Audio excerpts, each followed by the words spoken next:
मैं आप लोग को पेपर 4 पढ़ाऊंगी, मेंस का पेपर 4। मेंस का सिलेबस पता होगा आप लोगों को, 7 पेपर्स होते हैं, ठीक है। पेपर 1 क्या है? लैंग्वेज, है ना, जिसमें आपका हिंदी, छत्तीसगढ़ी, इंग्लिश है। पेपर 2 क्या है? ऐसे है। पेपर 3 जीएस है, जिसमें हिस्ट्री, छत्तीसगढ़ और आपका इंडियन वाला, और पॉलिटी और पब एड वाला सेक्शन आता है, ठीक है। पेपर 4 क्या है? साइंस है, ठीक है। तो पेपर 4 साइंस में हम लोग 3 सेक्शन पढ़ते हैं। पहला वाला जो पार्ट है उसमें हम लोग जनरल साइंस पढ़ते हैं। जनरल साइंस में फिजिक्स, केमिस्ट्री, सिंपल बायोलॉजी है। उसके बाद पार्ट 2 में आपका मैथ्स और रीजनिंग है, और पार्ट 3 वाले सेक्शन में ही आपका है अप्लाइड साइंस, ठीक है। तो ये जो पार्ट 3 है यही हम आज शुरू करने वाले हैं।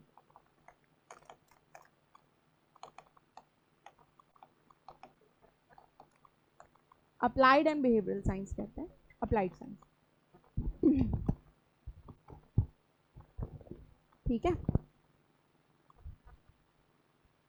इसका वेटेज आपका है टोटल मेंस में ये 75 मार्क्स का आता है, ठीक है। और पेपर 4 का पार्ट 3, ठीक है, पार्ट लिखा है मैंने, ये लो, पेपर 4 का पार्ट 3 है। तीन पार्ट्स में हर पेपर बटे हुए ना, ठीक है। तो पार्ट 3 वाला section applied and behavioural science जो 75 मार्क्स का आता है, लेकिन इसके बहुत सारे क्वेश्चन जो है वो आपके प्रीलिम्स में भी देखे जाते हैं। लास्ट ईयर अभी वाला जो प्रीलिम्स हुआ था उसमें, अगर आप लोग दिए हो प्रीलिम्स का एग्जाम, कितने लोग दिए थे? ठीक है, आप लोग देखे होंगे काफ़ी सारे क्वेश्चन जो है वो इन्वायरमेंट वाले सेक्शन से पूछे गए थे, ठीक है। तो इन्वायरमेंट वाले सेक्शन से क्वेश्चन पूछे जाते हैं, और वो वाला भी आपका इसी में कवर हो जाता है, अप्लाइड एंड बिहेवियरल साइंस। अगर ये आप बहुत अच्छे से डिटेल पढ़ते हो तो आपको अलग से इन्वायरमेंट वाला सेक्शन फॉर प्रीलिम्स नहीं पढ़ना पड़ता, यहाँ से आपका पूरा कवर हो जाता है, ठीक है। तो हम वैसे ही डिटेलिंग करते हुए इसको पढ़ेंगे, जिसमें आपका प्रीलिम्स भी कवर हो जाए और मेंस भी कवर हो जाए, ठीक है। तो शुरू करते हैं हमारा अप्लाइड साइंस। इसको हम लोग कैसे पढ़ेंगे, अप्रोच क्या होगा वो पहले मैं बता देती हूँ, उसके बाद से शुरू करेंगे टॉपिक, ठीक है। तो इसको हम लोग 2 सेक्शंस में पढ़ेंगे, ठीक है। एक सेक्शन आपका होगा ट्रेडिशनल वाला पार्ट। आवाज नहीं आ रही है, बढ़ा दो।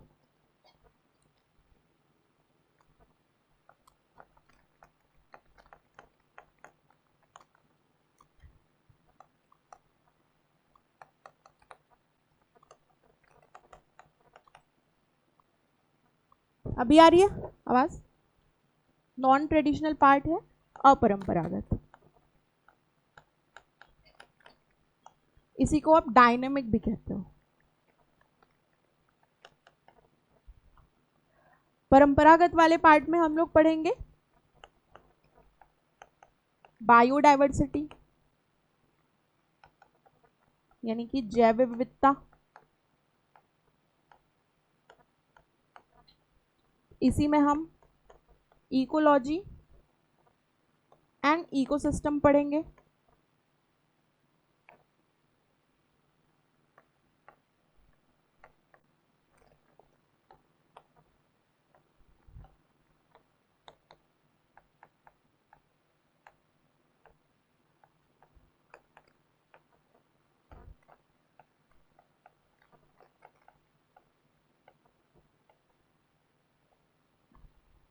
पारिस्थितिक तंत्र और पारिस्थितिकी के बारे में, ठीक है।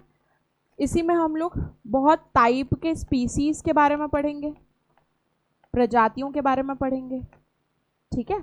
बहुत सारी अलग अलग टाइप के स्पीसीज होते हैं, जैसे कि टोन स्पीसीज हो गया, आपका फ्लैगशिप स्पीसीज हो गया, यहाँ से क्वेश्चन पूछते हैं 2-2 नंबर के। तो इन प्रजातियों के बारे में पढ़ेंगे, स्पीसीज के बारे में, ठीक है। इसी में हम समझेंगे कि एक बटरफ्लाई जो है वो इतनी ज़्यादा इंपॉर्टेंट क्यों है हमारे इन्वायरमेंट के लिए, ठीक है।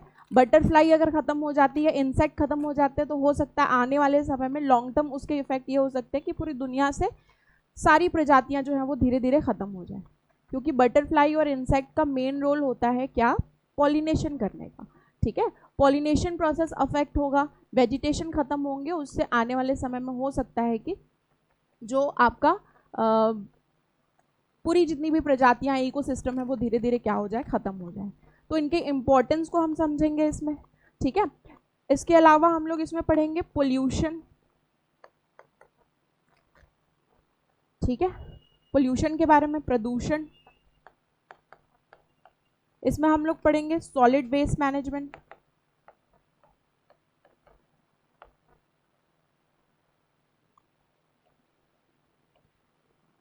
ठीक है। इसी में हम लोग क्रॉप्स के बारे में पढ़ेंगे, उनसे रिलेटेड डिसीजेस के बारे में पढ़ेंगे। इसको लिखेगा हिंदी में ठोस अपशिष्ट प्रबंधन, सॉलिड वेस्ट मैनेजमेंट को ठोस अपशिष्ट प्रबंधन। इसमें हम लोग क्रॉप्स यानी कि फसलों के बारे में पढ़ेंगे। इसी में हम एग्रीकल्चरल डेवलपमेंट पढ़ेंगे,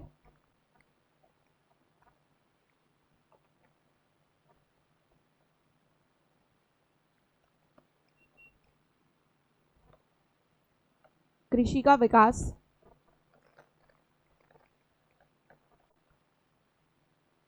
ठीक है।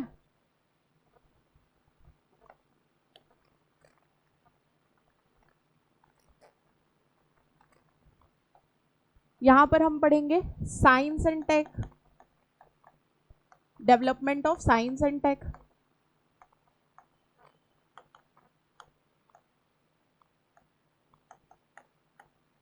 विज्ञान व प्रौद्योगिकी का विकास,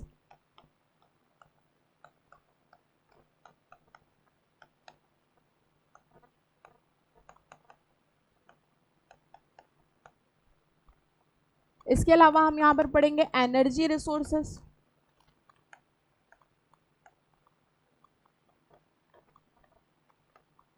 ऊर्जा संसाधन,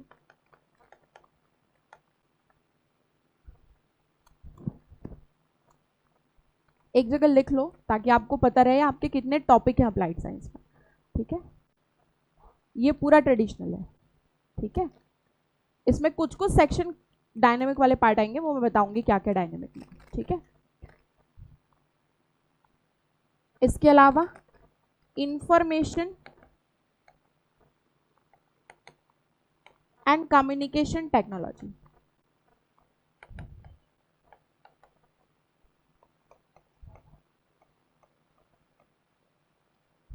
sorry, role of information and communication technology, ये टॉपिक है आपका, ठीक है। ये हम लोग पढ़ेंगे।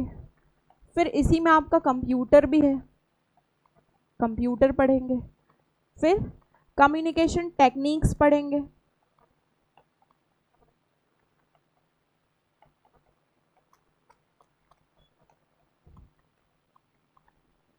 हिंदी में लिखिएगा इसको, role of information and communication, सूचना एवं संचार की भूमिका, सूचना एवं संचार तकनीकी की भूमिका, फिर कंप्यूटर और संचार तकनीकी।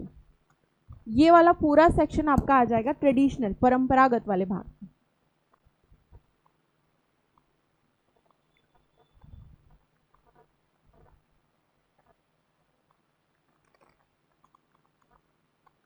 एक चीज रह गई है, डिजास्टर मैनेजमेंट, ये भी है हमारा।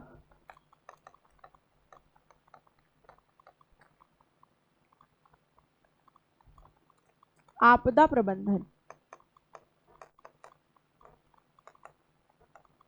आपदा प्रबंधन, डिजास्टर मैनेजमेंट।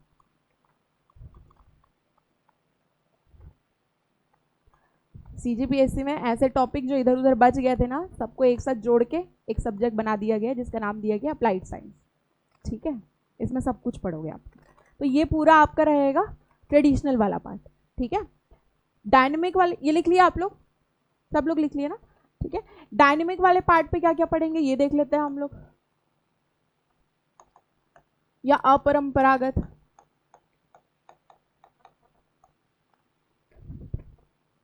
इसमें हम लोग ग्लोबल वार्मिंग पढ़ेंगे, वैश्विक तापन, हिंदी में ग्लोबल वार्मिंग, ठीक है। इसी में हम लोग कॉप के बारे में पढ़ेंगे, क्या होता है कॉन्फ्रेंस ऑफ पार्टीज, कॉप समझेंगे आगे, कॉप के बारे में पढ़ेंगे। इसी में हम लोग सीबीडी के बारे में पढ़ेंगे, कॉन्वेंशन ऑन बायोडाइवर्सिटी, सीबीडी, ठीक है। इसके बारे में पढ़ेंगे ये क्या होता है, ठीक है। इसी में हम लोग, ये आपका डायनेमिक वाला पार्ट है, ठीक है। डायनेमिक वाले में ही हम लोग डिजर्टिफिकेशन पढ़ेंगे,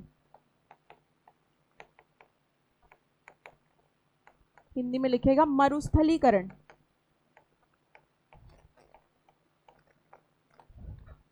ये पढ़ेंगे। इसके अलावा इसमें हम लोग ओजोन डिप्लेशन पढ़ेंगे, ओजोन क्षरण।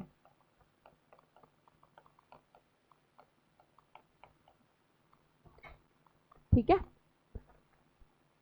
और इनसे रिलेटेड होने वाले जितने भी कॉन्वेंशंस हैं एंड प्रोटोकॉल्स हैं इनको भी पढ़ेंगे, सम्मेलन एवं प्रोटोकॉल।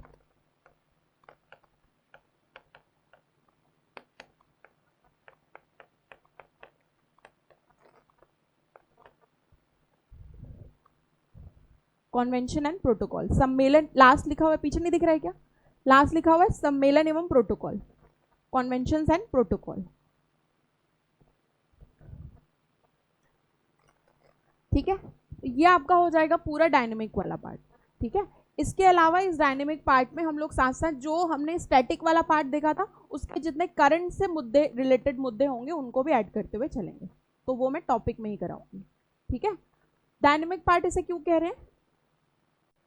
चेंज होते रहता है और ये अभी अभी के तुरंत तुरंत के लेटेस्ट जो मुद्दे हैं वो हम लोग इसके अंतर्गत पढ़ते हैं, जो समस्याएं हैं उनको पढ़ते हैं, आने वाले निकट भविष्य में जो समस्याएं होने वाली हम फेस करने वाले हैं उनको हम लोग इसमें पढ़ते हैं। ठीक है, तो 2 सेक्शंस में पूरे अप्लाइड साइंस को कवर करेंगे। बहुत वास्ट सब्जेक्ट है, बहुत बड़ा सब्जेक्ट है, टाइम लगता है कवर होने में और बहुत इंपॉर्टेंट है। ठीक है, क्योंकि ये जो आपका अप्लाइड साइंस है, एक तो सिलेबस बहुत ज़्यादा है।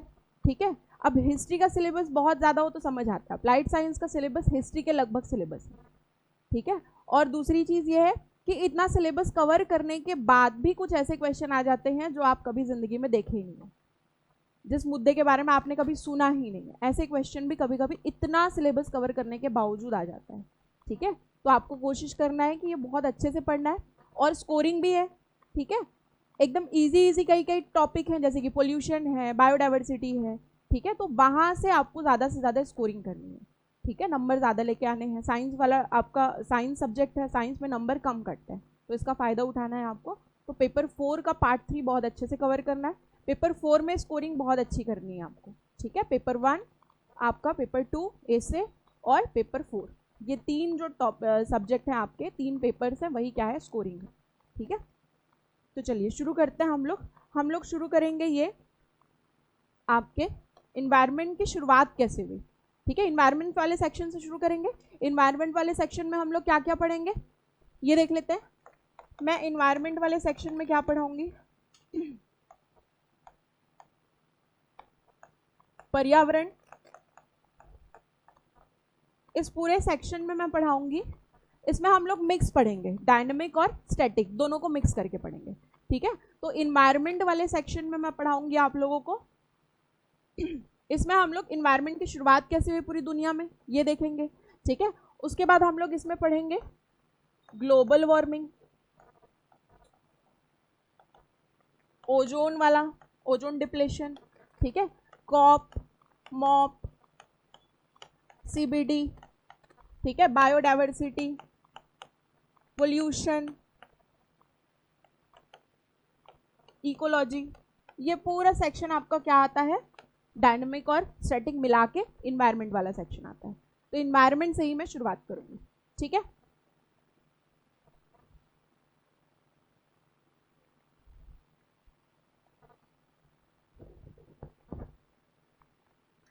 चलो, तो इन्वायरमेंट की पूरी दुनिया में शुरुआत कैसे हुई, कैसे इन्वायरमेंट के बारे में लोगों ने जाना, बातचीत कैसे शुरू हुई, इन्वायरमेंट शब्द कहाँ से आया, ये सब हम लोग जानेंगे। ठीक है, तो देखो, सबसे पहले हम लोग थोड़ा सा पीछे जाएंगे, इतिहास में थोड़ा पीछे जाएंगे। कितना पीछे जाएंगे, लगभग 17वीं से 18वीं शताब्दी के आसपास, यानी कि लगभग 1600-1700 के आसपास में जाएंगे। उस बीच में किस चीज़ की शुरुआत हो रही थी पूरे देश में, पूरे विश्व में अगर हम कहें तो वेस्टर्न कंट्रीज में, यानी कि यूरोप में उस टाइम पे इंडस्ट्रियल रिवॉल्यूशन आ रहा था। क्या आ रहा था, इंडस्ट्रियल रिवॉल्यूशन,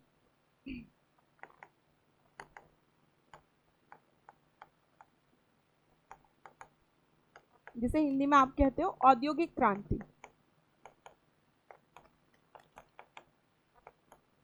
और ये औद्योगिक क्रांति शुरू कहाँ हुई थी? हाँ, इंग्लैंड, ब्रिटेन में बोल सकते हैं, है ना, वेस्ट में हुई थी, पश्चिमी देशों में हुई थी। ठीक है। इंडस्ट्रियल रिवॉल्यूशन में बहुत बड़ा रोल था उस टाइम पे कोल का, कोयले का, क्योंकि उस टाइम पे फ्यूल के रूप में किसका यूज किया जाता था? कोल का यूज किया जाता था। ठीक है। और कोयला जलाने से क्या होता है? धुआं निकलता है। ठीक है। और उस धुएं में क्या होता है? Carbon dioxide, carbon monoxide, sulphur dioxide, nitrogen के ऑक्साइड्स, इतने सारे गैसेस होते हैं जब आप कोल बर्न करते हो तो, यानी कि कोयला जब आप जलाते हो तो उससे निकलने वाले गैसेस में ये हार्मफुल गैसेस भी शामिल होते हैं। ठीक है। धीरे धीरे इंडस्ट्रियल रिवोल्यूशन हुआ। ठीक है। कच्चे माल की बहुत ज़्यादा आवश्यकता होने लगी, क्योंकि इंडस्ट्रीज लग रहे हैं बड़े बड़े। अब इतनी बड़ी बड़ी इंडस्ट्रीज लगेंगी तो उनको ज़्यादा से ज़्यादा क्या चाहिए होगा? रॉ मटेरियल चाहिए होगा। रॉ मटेरियल ज़्यादा चाहिए होगा तो वो लोग क्या करेंगे? हाँ, वो लोग एग्रीकल्चर को और ज़्यादा क्या करने की कोशिश करेंगे? एक्सपांड करने की कोशिश करेंगे, यानी कि कृषि का विस्तार करने की कोशिश करेंगे। और उस कोशिश में ज़्यादा से ज़्यादा प्रोडक्शन लेंगे। ज़्यादा से ज़्यादा प्रोडक्शन लेने के लिए वो लोग बहुत टाइप के फर्टिलाइजर्स और पेस्टिसाइड का यूज़ करेंगे, यानी कि कीटनाशक और उर्वरकों का प्रयोग किया जाएगा। इसकी वजह से धीरे धीरे धीरे धीरे सॉइल की क्वालिटी, यानी कि मृदा की गुणवत्ता में क्या आएगी? कमी आएगी। तो धीरे धीरे वहाँ की मृदा की गुणवत्ता, यानी कि सॉइल की क्वालिटी क्या होने लगी? कम होने लगी। इंडस्ट्रीज धीरे धीरे आगे बढ़ने लगे, प्रोडक्शन बहुत ज़्यादा होने लगा, बल्क में प्रोडक्शन होने लगा। प्रोडक्शन इतना ज़्यादा हुआ, इंडस्ट्रीज इतनी बड़ी हो गई, इंडस्ट्रीज से निकलने वाले धुएं, ठीक है, हार्मफुल सब्सटेंसेस, उसने क्या कर दिया? पूरे इन्वायरमेंट को धीरे धीरे धीरे धीरे हार्म करना चालू किया। ठीक है, पूरे इन्वायरमेंट को खराब करना चालू किया। अब उस टाइम पे इतना ज़्यादा ध्यान जो है वो इन्वायरमेंट पे लोगों का नहीं जाता। ठीक है। आप सब भी, अब आप लोग तो ठीक है, फिर भी काफ़ी अभी अभी के जनरेशन हो। ठीक है। हमारे पहले वाले जो जनरेशन थे उन लोगों ने इन्वायरमेंट सब्जेक्ट शायद पढ़ा भी नहीं था अपने सिलेबस। अपने मम्मी पापा से ही पूछ लेना, इन्वायरमेंट जैसा कोई सब्जेक्ट उनके बचपन में होता ही नहीं था। पूछ के देखना एक बार। ठीक है। इन्वायरमेंट जो है वो अभी अभी कुछ टाइम पहले, कुछ सालों पहले ही एज अ सब्जेक्ट जोड़ा गया है। इसका क्या मतलब है कि हम सब इसके पहले इन्वायरमेंट जैसे मुद्दों पर बात ही नहीं करते थे। इन्वायरमेंट जैसी कोई चीज़ हमारे लिए एग्जिस्ट ही नहीं करती थी, हम उसके बारे में सोचते ही नहीं थे। और सोचते क्यों नहीं थे? क्योंकि इन्वायरमेंट को कोई खतरा नहीं था। इन्वायरमेंट को मेन खतरा चालू हुआ जब वेस्टर्न कंट्रीज में इंडस्ट्रियल रिवॉल्यूशन की शुरुआत हुई, यहीं से। और आज जो इफेक्ट हम देखते हैं, आज जो इतना ज़्यादा खतरनाक स्थिति देखते हैं, जलवायु परिवर्तन देखते हैं, इतना ज़्यादा हीट वेव देखते हैं। अप्रैल के मंथ में ऐसी खतरनाक गर्मी थी कि स्किन बर्न हो जाए अगर आप 2 घंटे कंटिन्यू धूप में रहो, था ऐसा? आप लोगों ने फील किया होगा। अभी तो जाके कुछ दिन कंटिन्यू बारिश वगैरह हुई तो मौसम थोड़ा सा शांत हुआ है ऐसा? फील किए होगे। रायपुर में, रायपुर ही नहीं, गाँव में भी ऐसी स्थिति थी। तो ये स्थिति क्यों है? किस चीज़ की वजह से है? इंडस्ट्रियल रिवॉल्यूशन का ये क्या है? इम्पैक्ट है जो हम आज के टाइम पे देख रहे हैं। और ये वेस्ट का ही प्रभाव है। वेस्टर्न कंट्रीज ने जो इंडस्ट्रियल रिवॉल्यूशन उस टाइम पे किया है उसका इफेक्ट हमको आज देखने को मिल रहा है। ठीक है। तो उस टाइम पे कुछ ऐसे इन्वायरमेंट के लिए सोचने वाले बहुत सारे ऐसे राइटर्स हुए जिन्होंने अपनी अलग अलग किताबों में इन्वायरमेंट से रिलेटेड मुद्दों को उठाना शुरू किया। ठीक है। तो उनके विषय में बात करते हैं। अभी तो समझ लीजिए, आप थोड़ा सा इमेजिनेशन अपना बढ़ाओ, ऐसा समझो कि आप इंग्लैंड में हो। ठीक है। वहाँ पर बहुत बड़ी बड़ी फैक्ट्रीज वगैरह लग रही हैं, है ना, कोई इन्वायरमेंट के मुद्दों पर चर्चा नहीं कर रहे हैं। ठीक है। बहुत सारी बड़ी बड़ी चिमनियाँ हैं जिनसे बहुत गंदे विषैले धुएं निकल रहे हैं, ऐसी स्थिति एकदम बनी हुई है। ठीक है। अब उसी टाइम पे कुछ इन्वायरमेंट के लिए सोचने वाले राइटर्स आते हैं जिन्होंने अलग अलग किताबों में इन्वायरमेंट के मुद्दों को उठाया। ठीक है। उनमें से एक नाम आप लोग याद रखिएगा, जॉन मुइर का, ये नाम लिख लीजिएगा।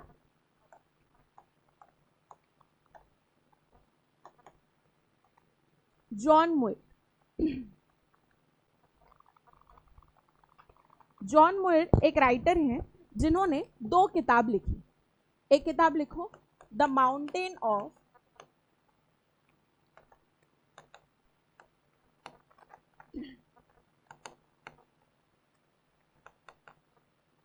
ऑफ कैलिफोर्निया, और दूसरी किताब आप लोग लिखिएगा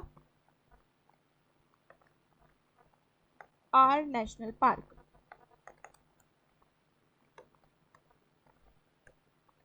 ये दो किताब याद रखिएगा जॉन मुइर की, द माउंटेन्स ऑफ कैलिफोर्निया,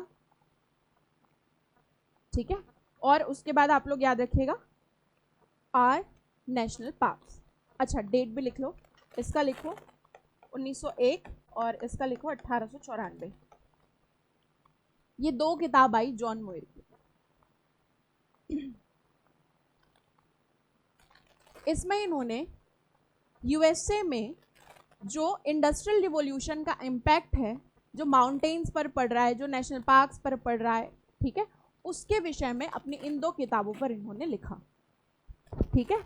और इनकी ये जो आपका माउंटेन ऑफ कैलिफोर्निया जो किताब आई, ठीक है, इसी के आसपास लगभग 1870 से 80 के दशक में,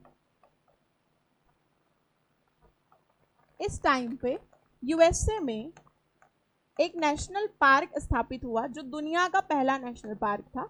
इसका नाम है येलोस्टोन नेशनल पार्क।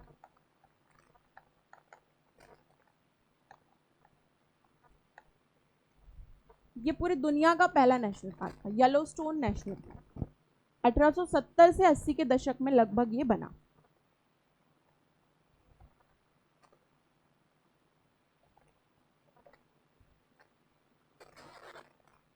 कहाँ बना? यूएसए में। अब यूएसए में भी अगर कोई स्पेसिफिक जगह कहेंगे तो व्योमिंग, इस जगह में, ये जगह जो है ये आपके गीजर्स के लिए, हॉट वाटर गीजर्स के लिए बहुत ज़्यादा फेमस है, गर्म पानी के झरनों के लिए, ठीक है। यहाँ पर इस जगह में व्योमिंग नाम का जो जगह है, यहाँ पर पाया जाता है गर्म पानी के झरने, हॉट वाटर गीजर्स, ठीक है, जहाँ पर ही दुनिया का पहला नेशनल पार्क बना है। नाम है क्या? Yellowstone national park. अब ये नेशनल पार्क बना, ठीक है। अब धीरे धीरे यूएसए में लोगों ने सोचना चालू किया कि हमारा इतना सुंदर नेचर है, ठीक है, प्रकृति है इतनी अच्छी, इतने अच्छे हमारे जीव जंतु हैं, फ्लोरा है, फौना है, प्लांट्स हैं, एनिमल्स हैं, ठीक है, इन सब को हो सकता है कि आने वाले समय में इंडस्ट्रियल रिवॉल्यूशन का तो है इम्पैक्ट है वो देखना पड़े, ठीक है, या आने वाले समय में हमारी प्रकृति जो है वो पूरी तरीके से खराब हो जाए। तो इन्होंने इस तरीके से अपनी किताब में इन मुद्दों को उठाना चालू किया। जैसे आज के टाइम पे अगर आपको कोई मुद्दा उठाना है तो आप क्या करोगे? सोशल मीडिया का यूज़ करोगे, क्योंकि आजकल लोग उसी से कनेक्टेड हैं, ठीक है। पहले लोग किससे कनेक्टेड थे?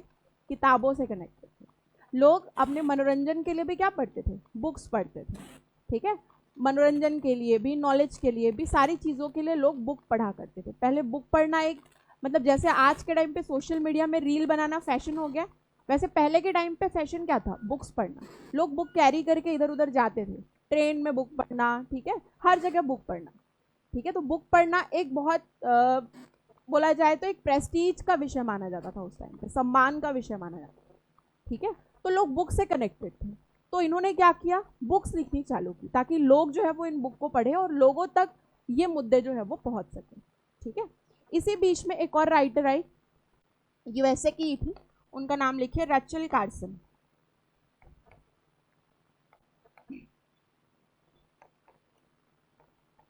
1921 में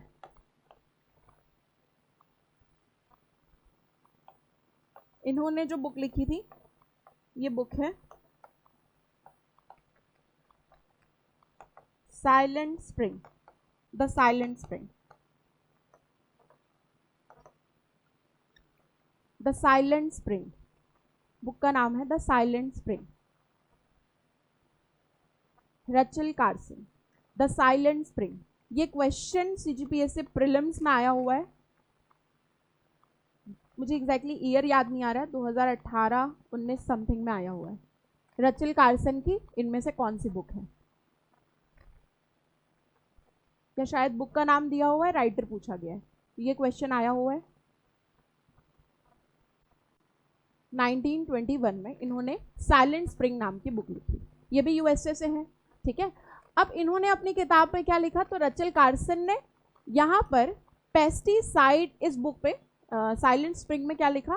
तो इस बुक में इन्होंने लिखा पेस्टिसाइड का आपके सॉइल में क्या इम्पैक्ट हो रहा है इसके बारे में इन्होंने अपनी किताब में लिखा, यानी कि कीटनाशकों का मृदा पर होने वाले प्रभाव को अपने बुक में इन्होंने बताया कि किस तरीके से इंडस्ट्रियल रिवोल्यूशन के कारण ज़्यादा प्रोडक्शन बढ़ाया जा रहा है, ठीक है, कमर्शियलाइज किया जा रहा है एग्रीकल्चर को, और उसकी वजह से एग्रीकल्चर प्रोडक्शन को बढ़ाने के लिए इतना ज़्यादा पेस्टिसाइड का सॉइल में यूज़ किया जा रहा है, कीटनाशकों का इतना ज़्यादा प्रयोग किया जा रहा है, जिसकी वजह से मृदा की गुणवत्ता तो खराब हो रही है, साथ में सॉइल पोल्यूशन जैसी घटनाएं भी देखने को मिल रही है।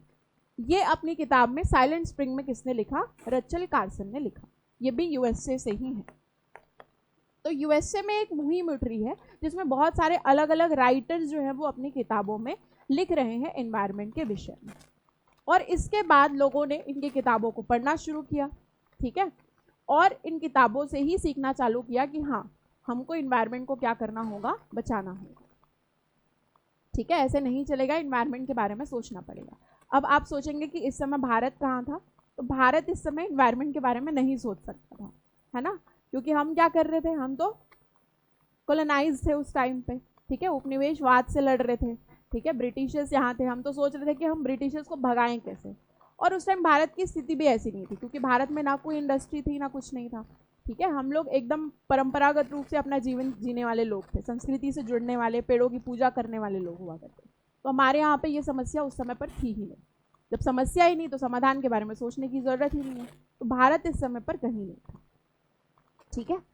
अब इसी कड़ी में एक कॉन्वेंशन की शुरुआत हुई, ठीक है, जिसमें पहली बार इन्वायरमेंट शब्द का प्रयोग किया गया, ठीक है। इस कॉन्वेंशन को लिखो।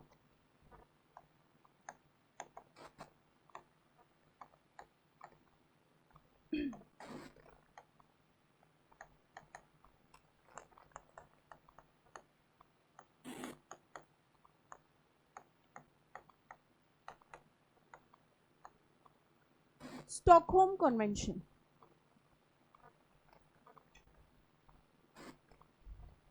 ये स्टॉकहोम कन्वेंशन स्टॉकहोम में हुआ, इसलिए उसका नाम स्टॉकहोम कन्वेंशन है। और स्टॉकहोम कन्वेंशन हुआ कब है? तो 1972 1972 में। दो स्टॉकहोम कन्वेंशन पढ़ेंगे, एक स्टॉकहोम कन्वेंशन ये है, एक और स्टॉकहोम कन्वेंशन मैं पढ़ाऊंगी जो कि किसी और मुद्दे के लिए है, ठीक है। तो दोनों में कंफ्यूज नहीं होना। एग्जाम में पूछेगा तो ईयर पूछेगा तो आप समझ जाना दोनों अलग अलग ईयर में है, ठीक है। तो ये वाला स्टॉकहोम कन्वेंशन कब हुआ है? 1972 को। और इस स्टॉकहोम कन्वेंशन में पहली बार इन्वायरमेंट शब्द का प्रयोग किया गया है, पर्यावरण शब्द का प्रयोग किया गया है पहली बार।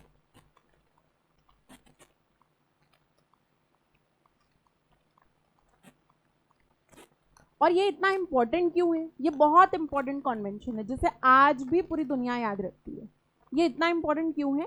क्योंकि ये 1972 का दौर है, और 1972 में इस टाइम पे यूएसए और यूएसएसआर के बीच में क्या चल रहा था? कोल्ड वॉर चल रहा था, शीत युद्ध चल रहा था, कोल्ड वॉर चल रहा था। यूएसए और यूएसएसआर के बीच में शीत युद्ध चल रहा था, ठीक है। शीत युद्ध कहने का मतलब समझते हो क्या होता है?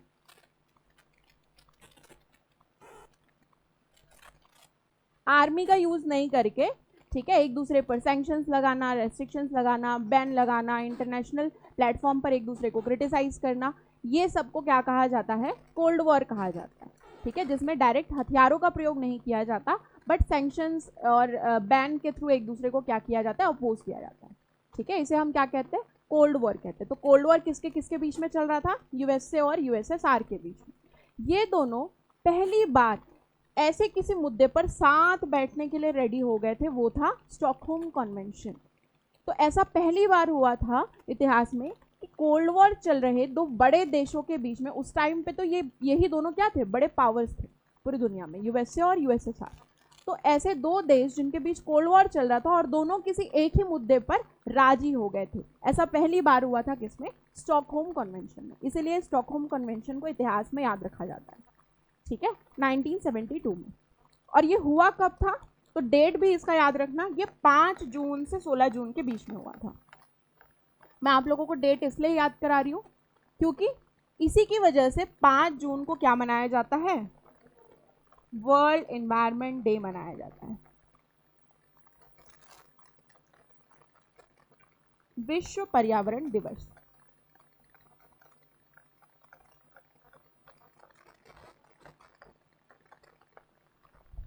वर्ल्ड एनवायरनमेंट डे, इसी डेट को याद रखते हुए 5 से 16 जून 1972 को स्टॉकहोम सिटी में स्टॉकहोम कन्वेंशन आयोजित किया गया।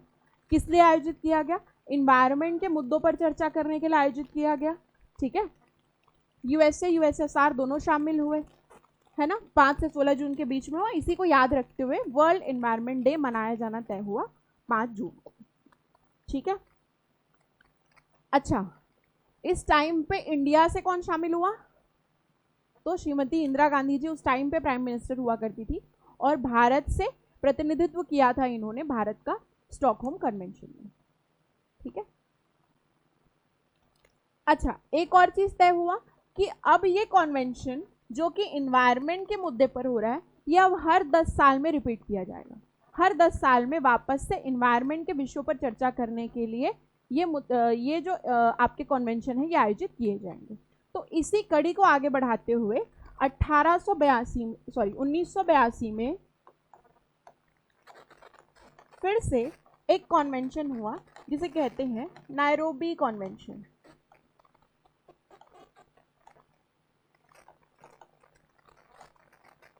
नायरोबी सम्मेलन,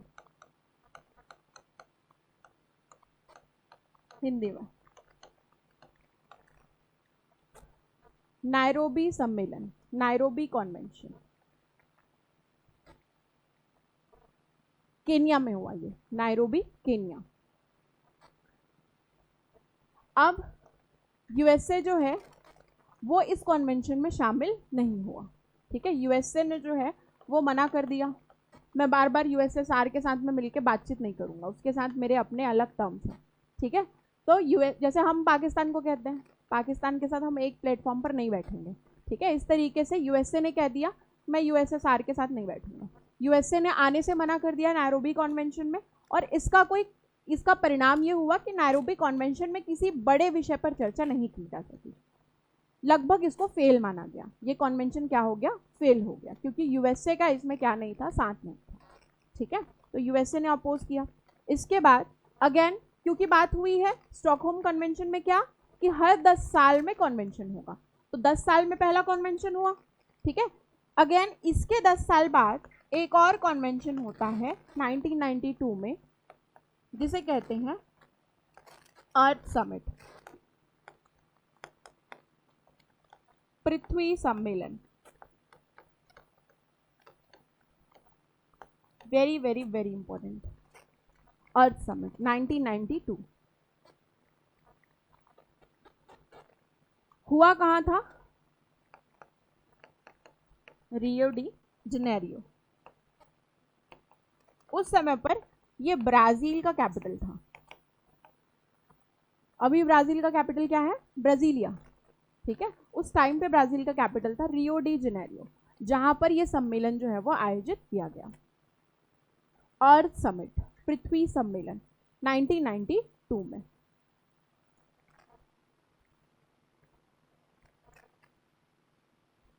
और इस अर्थ समिट में 4 अलग अलग मुद्दों पर बातें की गई। मेन बहुत सारी बातें की गई वैसे तो, बट 4 मुद्दे आपको याद रखने हैं। वो 4 मुद्दे कौन कौन से हैं? तो वो ये लिख लिए, हो गया नोट। ये 4 मुद्दे कौन कौन से हैं तो वो लिख लेते हैं। पहला याद रखिएगा आप लोग, क्लाइमेट चेंज, हिंदी में लिखिएगा जलवायु परिवर्तन।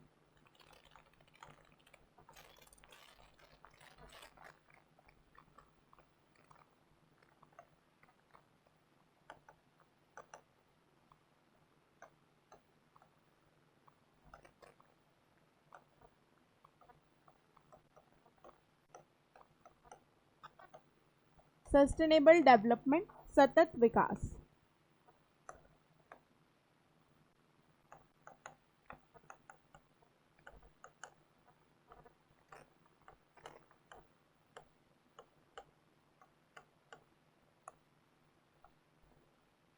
मरुस्थलीकरण, और एक है आपका बायोडायवर्सिटी, जैव विविधता। इन 4 मुद्दों पर चर्चा हुई रियो डी जेनेरियो के अर्थ समिट पर।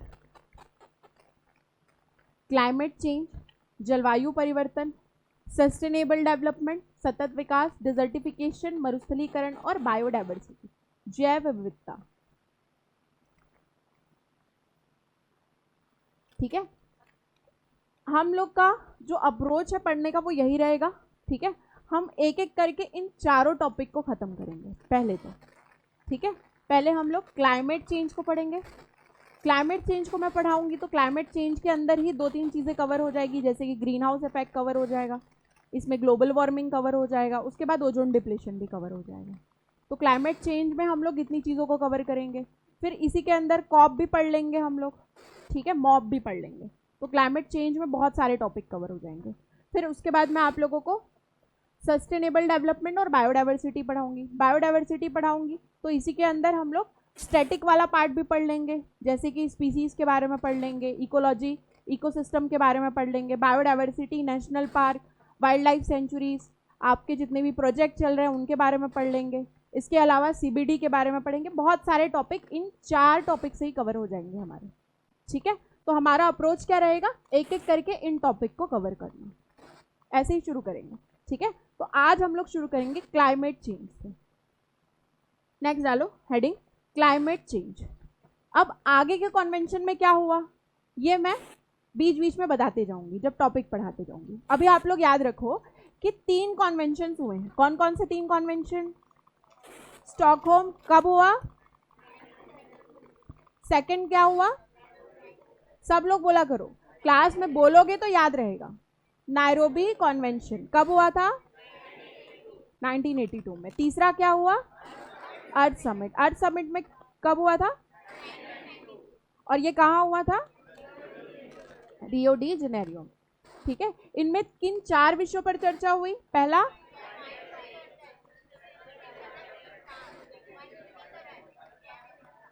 ठीक है, इन 4 विषयों पर चर्चा हुई। हम लोग शुरू कर रहे हैं क्लाइमेट चेंज।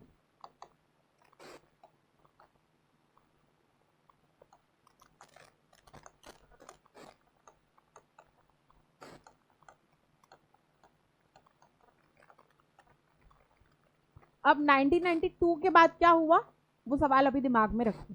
ठीक है, वो हम लोग जैसे जैसे पढ़ते जाएंगे कवर करते जाएंगे। क्या हुआ मैं बताऊंगी। ठीक है, जलवायु परिवर्तन क्लाइमेट चेंज क्या होता है? आप लोग क्या समझते हो? आपके दिमाग में कुछ आता होगा क्लाइमेट चेंज शब्द सुन के? आजकल बहुत यूज़ किया जा रहा है न्यूज़ में, न्यूज़पेपर्स में, इंटरनेशनल लेवल पर अगर मोदी जी कहीं जाते हैं तो किस विषय पर बात करते हैं? क्लाइमेट चेंज के विषय पर। क्या होता है क्लाइमेट चेंज? कॉप की बैठक हो, चाहे G20 हो, चाहे मतलब जो इंडिया में हुआ था, चाहे और किसी भी कितने भी बड़े प्लेटफॉर्म पर हों, आपस में जितने भी इंटरनेशनल लेवल पर जो बड़े नेता हैं वो किस बात पे चर्चा करते हैं? क्लाइमेट चेंज पे। तो कुछ तो होगा क्लाइमेट चेंज। आप लोग न्यूज़पेपर पढ़ते होंगे तो समझते होंगे कुछ तो होता होगा। क्या होता है क्लाइमेट चेंज? जो भी आ रहा है दिमाग में बताओ, गलती ना बताओगे। कभी भी बारिश हो जाना। ठीक है, ठीक है,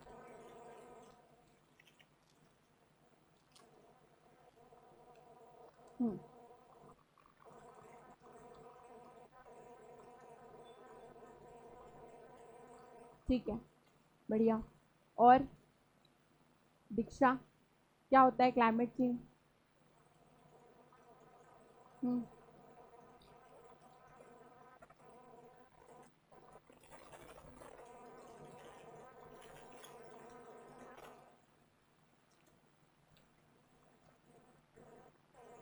ठीक है, और बताओ।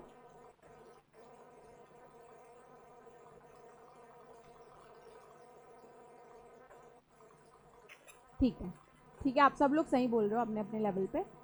क्लाइमेट और वेदर में डिफरेंस समझते हो? क्या होता है वेदर और क्लाइमेट में डिफरेंस?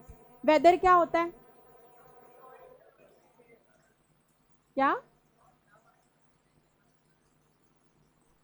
हाँ, जैसे मान लो मैं कहूँ कि सुबह का वेदर थोड़ा ठंडा था, समझ लो, शाम को बारिश हो गई तो शाम का वेदर क्या हो गया, चेंज हो गया।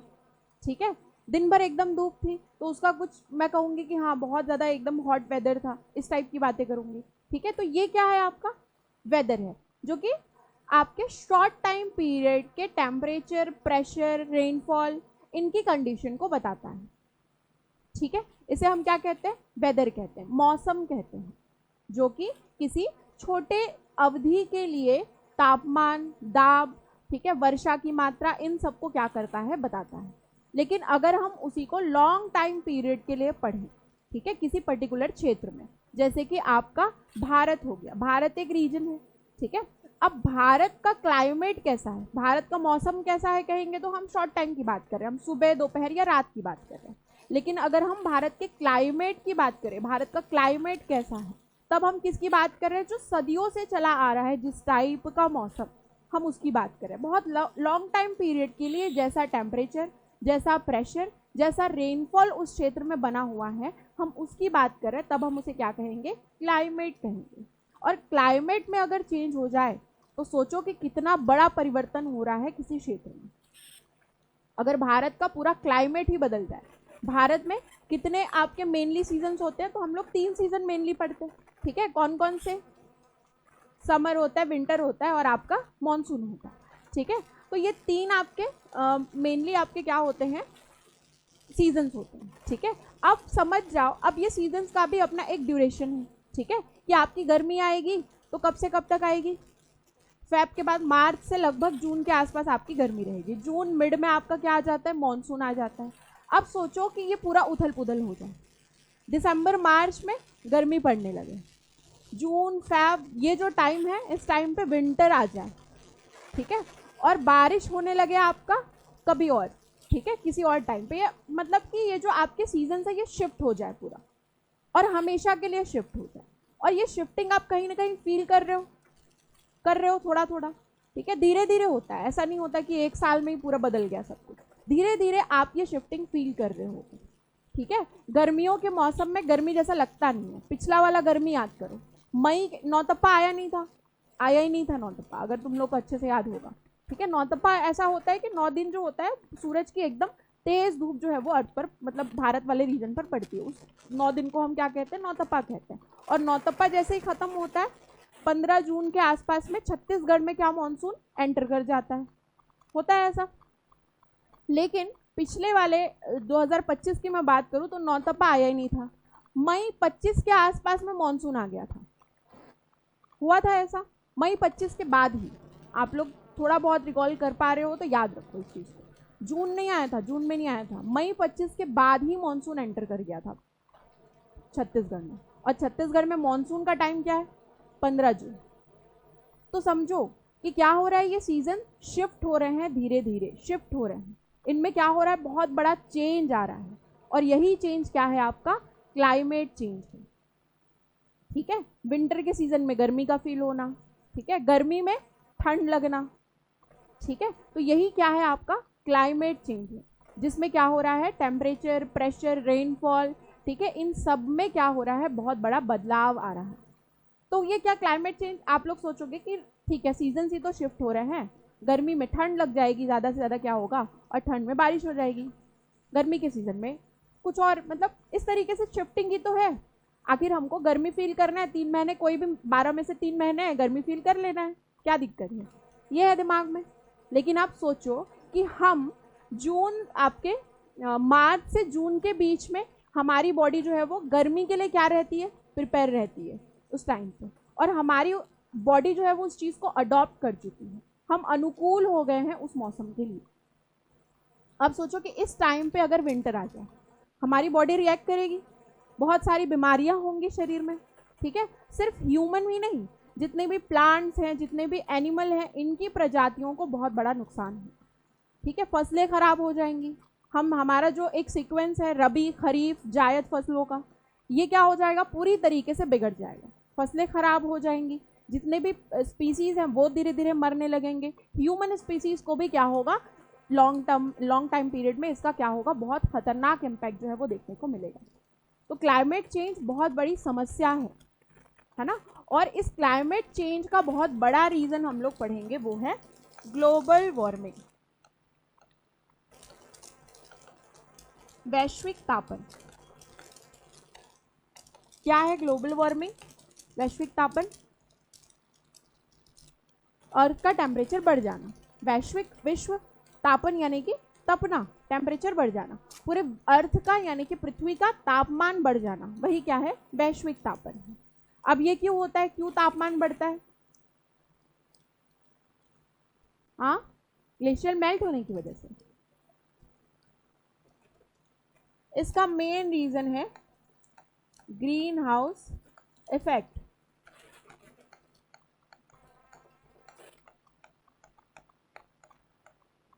हिंदी में इसे कहते हैं हरित गृह प्रभाव।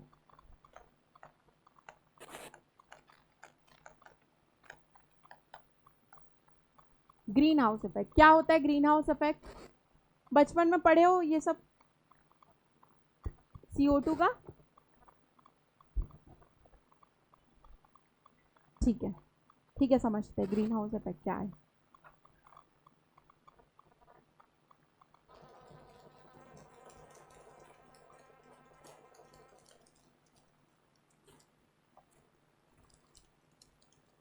जो आपके यूरोपियन देश हैं, यूरोपियन कंट्रीज हैं, वहां पर क्या है? ठंड बहुत ज़्यादा होती है। ठीक है, टेम्परेचर क्या होता है वहां पर? लो होता है जनरली। ठीक है, आप लोगों ने देखा होगा, मूवीज वूवीज में देखा होगा, हमेशा ऐसे जैकेट वैकेट पहन के घूमते हैं। ठीक है, बॉलीवुड जितने भी मूवीज हैं वो ज़्यादातर उन्हीं देशों में शूट होते हैं। ठीक है, क्योंकि भारतीयों को ठंड का बहुत शौक है ना। घूमने भी जाते तो ठंडे क्षेत्रों में जाते हैं ना, शिमला, मनाली। ठीक है, तो वहां पर क्या है? ठंड बहुत ज़्यादा होती है हमेशा। गर्मी का भी सीजन आता है, वो भी इंडिया के जैसा गर्मी वाला सीजन नहीं होता है। टेम्परेचर जनरली वहां पर क्या होता है? बहुत लो होता है। ठीक है, टेम्परेट वाले जोन में आता है वो। ठीक है, जिसकी वजह से वहां पर क्या होता है? शीतोष्ण वाले हिस्से में आता है, शीत और शीतोष्ण वाले हिस्से में, जिसकी वजह से वहां पर हमेशा तापमान जो है वो कम होता है। और तापमान कम होने के कारण वहां पर प्लांट्स जो है वो ग्रो नहीं हो पाते प्रॉपर, वहां पर वेजिटेशन प्रॉपर नहीं हो पाता, पौधों में वृद्धि नहीं होती। क्योंकि पौधों की वृद्धि के लिए क्या चाहिए? सनलाइट चाहिए, है ना। क्योंकि सूर्य के प्रकाश की उपस्थिति में ही प्लांट क्या करते हैं? भोजन का निर्माण करते हैं, प्रकाश संश्लेषण की प्रक्रिया करके, फोटोसिंथेसिस प्रोसेस के थ्रू वो क्या करते हैं? फूड बनाते हैं अपना प्लांट। तो प्लांट्स को फूड बनाने के लिए क्या चाहिए? प्रॉपर सनलाइट चाहिए। और सनलाइट प्रॉपर उनको नहीं मिलेगी तो प्लांट प्रॉपर ग्रो नहीं होंगे। ठीक है, तो यही एक समस्या थी वेस्टर्न कंट्रीज में, वहां पर प्लांट्स जो है वो प्रॉपर ग्रो नहीं हो पाते थे। तो इनके दिमाग में एक आइडिया आया कि क्यों ना हम लोग क्या करें, एक कांच का घर बनाएं। एक पूरा कांच का घर होगा और उस कांच के घर के अंदर ही हम लोग क्या करेंगे? प्लांट उगाएंगे। ऐसा इन्होंने सोचा। ठीक है, अब इन्होंने कांच का घर क्यों चूज किया? सनलाइट जो है वो आपकी, अच्छा ये कैसे, ये आपकी सनलाइट जो है वो शॉर्ट वेवलेंथ लाइट होती है।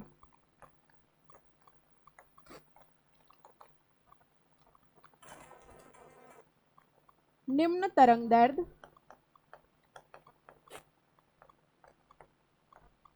प्रकाश, जिसे आप यूवी रेज भी कहते हैं, अल्ट्रा वायलेट रेज, पराबैंगनी किरणें,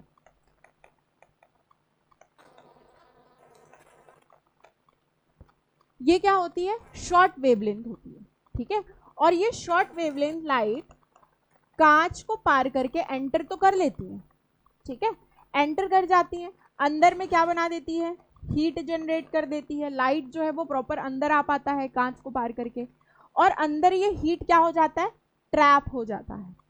इस कांच को पार करके हीट जो है वो बाहर नहीं निकल पाता, अंदर क्या हो जाता है? हीट ट्रैप हो जाता है। ठीक है, और हीट जो यहां से निकलेगी ये कैसी होती है?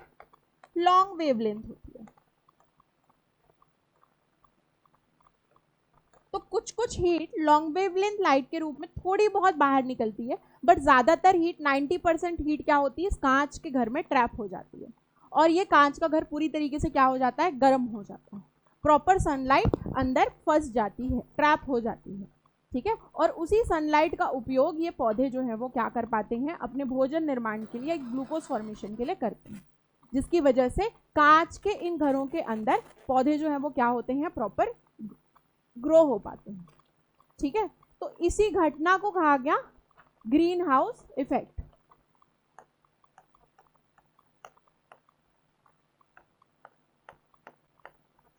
ग्रीन हाउस क्यों कहे, क्योंकि हरे पौधे उगाए गए इस घर के अंदर। ठीक है, और ये जो प्रभाव इस कांच के घर में देखा गया कि शॉर्ट वेवलेंथ लाइट का अंदर आना, अंदर हीट का ट्रैप हो जाना, हीट का बाहर ना निकल पाना और पौधों का ग्रो होना, इसी को क्या कहा गया, ग्रीन हाउस इफेक्ट कहा गया। इसी प्रभाव को ग्रीन हाउस इफेक्ट कहा गया, ग्रीन हाउस प्रभाव कहा गया। अब इसको हम लोग ग्लोबल वार्मिंग से कैसे रिलेट करते हैं, कांच का घर, पौधों का उगना, ये हमारे अर्थ से कैसे रिलेटेड है, तो समझते हैं अर्थ के बारे में।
देखो, ये आपका अर्थ है, पृथ्वी है।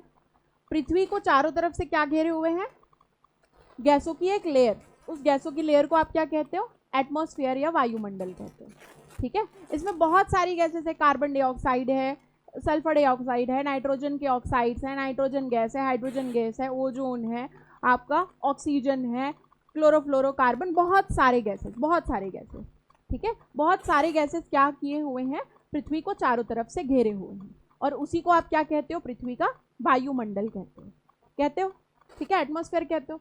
अब सनलाइट जो है वो पृथ्वी तक आता है, इस वायुमंडल को भेद देता है, पार कर देता है, क्रॉस कर देता है और अर्थ तक पहुंचता है। सन से आने वाली लाइट क्या होती है, अभी मैंने थोड़ी देर पहले बताई, शॉर्ट वेवलेंथ होती है।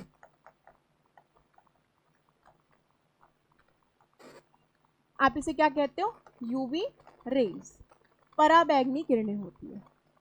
ठीक है, अब ये लाइट आई, अर्थ ने उसको एब्जॉर्ब किया, अवशोषित किया। ठीक है, पृथ्वी क्या हो गई, गर्म हो गई। ठीक है, ये जो शॉर्ट वेवलेंथ लाइट है ये इजीली एटमॉस्फेयर को क्या कर देती है, क्रॉस करके अर्थ तक एंटर कर जाती है। ठीक है, बहुत आसानी से वायुमंडलीय इन गैसों को भेद देती है और पृथ्वी तक पहुंच जाती है। पृथ्वी क्या करती है, इन किरणों को अवशोषित करती है, एब्जॉर्ब करती है, और पृथ्वी का तापमान क्या हो जाता है, बढ़ जाता है, टेम्परेचर बढ़ जाता है। होता है ऐसा, आप इमेजिन करो ना, सनलाइट आ रही है, अभी सुबह का समय है, दिन भर जब तक सनलाइट आएगी अर्थ क्या करेगा, उस लाइट को एब्जॉर्ब करेगा और क्या हो जाएगा, पृथ्वी गर्म हो जाएगा। अब जैसे ही सनलाइट आना बंद होगी, अर्थ क्या करेगा, उस हाई हीट को एमिट करना चालू करेगा, उत्सर्जित करना चालू करेगा।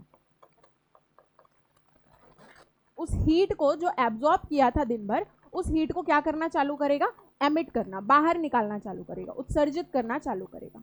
शाम के टाइम पर आप फील करते हो, ये दिन भर धूप तो रहती है लेकिन शाम के टाइम पे आपको वो अर्थ से ऐसा कुछ गरम गरम निकल रहा है ऐसा फील होता है ऐसा। ठीक है, गर्माहट फील होती है।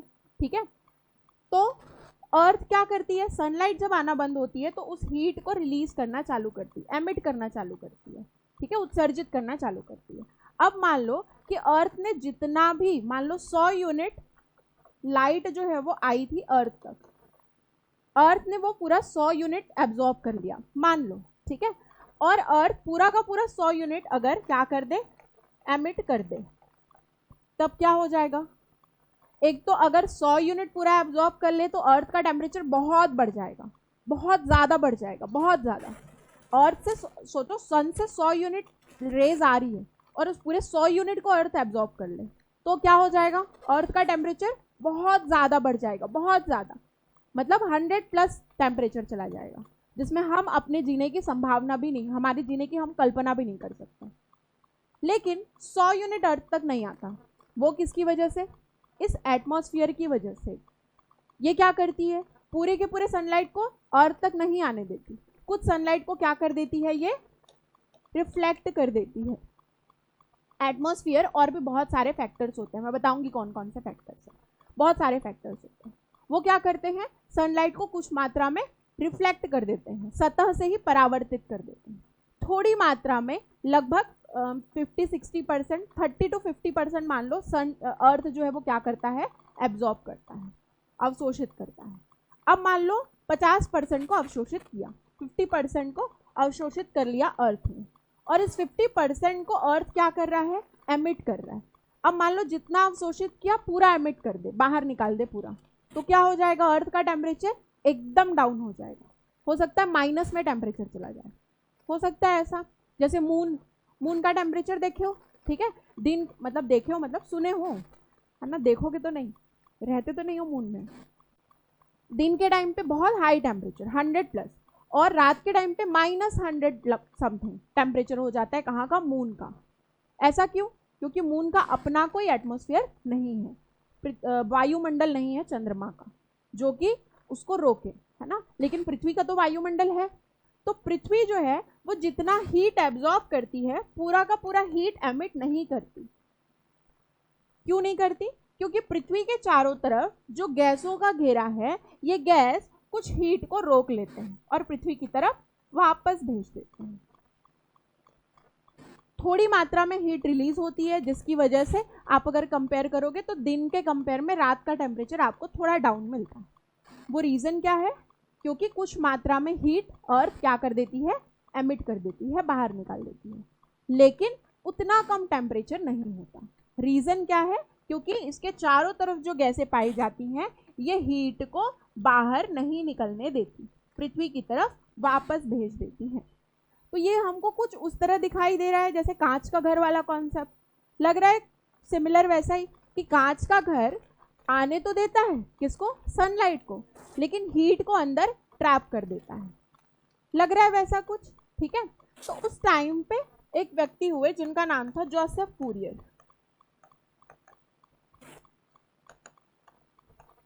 जोसेफ फूरियर ने ये बताया कि जो हमने ग्रीन हाउस बनाया था, कांच का घर बनाया था, बिल्कुल वैसा ही इफेक्ट हमको अर्थ पे भी दिखाई दे रहा है। तो अर्थ पे दिखाई देने वाले इस इफेक्ट को क्या कहा जाएगा, ग्रीन हाउस इफेक्ट कहा जाएगा। ऐसा किसने कहा, जोसेफ फूरियर ने कहा, ठीक है। तो ग्रीन हाउस इफेक्ट क्या है ये समझ में आया, एक बार और बताना है, आया समझ में सबको, एकदम बेसिक टॉपिक है, नहीं समझ में आया तो मैं फिर से बताऊंगी, आना चाहिए सबको समझ में। बताओ एक बार और, चलो एक बार और समझ लेते हैं।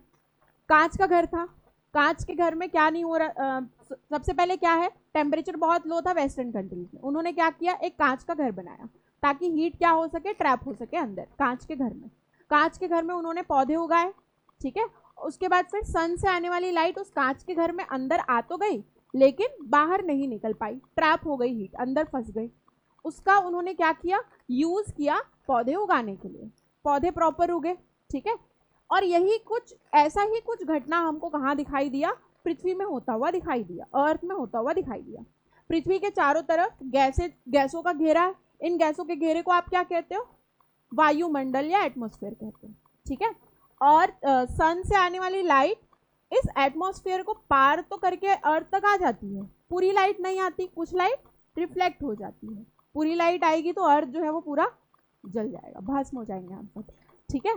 तो अर्थ में पूरी लाइट नहीं आती है ना, कुछ लाइट जो है वो क्या हो जाती है, बाहर से ही, सतह से ही, सरफेस से ही रिफ्लेक्ट हो जाती है, लेकिन कुछ लाइट अंदर आती है, और उस पूरी लाइट को जो पृथ्वी तक आ पाती है उसको क्या कर लेती है, पृथ्वी दिन भर एब्जॉर्ब कर लेती है, क्या कर लेती है, अवशोषित कर लेती है। अवशोषित करके पृथ्वी का तापमान क्या हो जाता है, गर्म हो जाता है। दिन भर आप गर्मी फील करते हो, अभी अर्थ क्या कर रही होगी, अवशोषित कर रही होगी क्योंकि सनलाइट आ रहा है, ठीक है। जैसे ही शाम होगी, सनलाइट जिस क्षेत्र में पड़ना बंद हो जाएगा, अर्थ क्या करेगी, उस हीट को एमिट करना चालू करेगी, बाहर निकालना चालू करेगी। और जैसे ही उस हीट को बाहर निकालना चालू करती है, इसके चारों तरफ पाए जाने वाले गैसों के घेरे पूरी की पूरी हीट को बाहर नहीं निकलने देते, कुछ हीट को थोड़ा बहुत बाहर निकालते हैं। मान लो 10% बाहर निकल गई, बाकी 40% क्या हो जाएगा, अर्थ में ट्रैप हो जाएगा।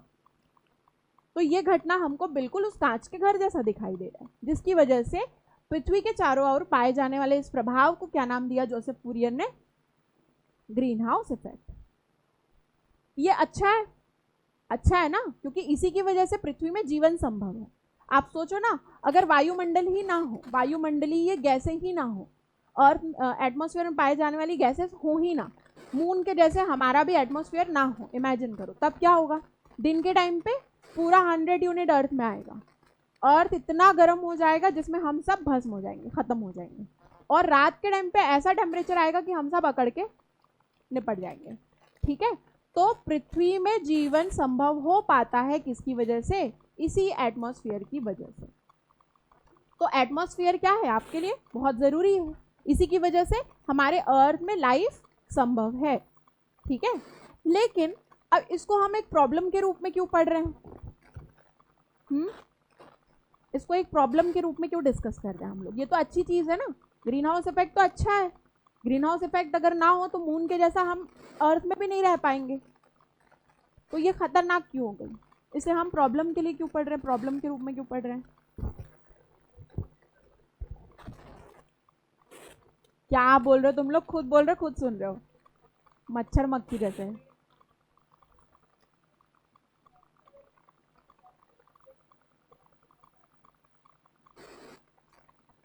नहीं, ओजोन का कनेक्शन नहीं है इसमें, है ना। इस एटमॉस्फेयर में ये जो बहुत सारी गैसेस हैं, ठीक है, इनका कंसंट्रेशन बहुत ज़्यादा बढ़ जाए, बहुत ज़्यादा बढ़ जाए। जैसे कि मेन इसमें क्या है, कार्बन डाइऑक्साइड।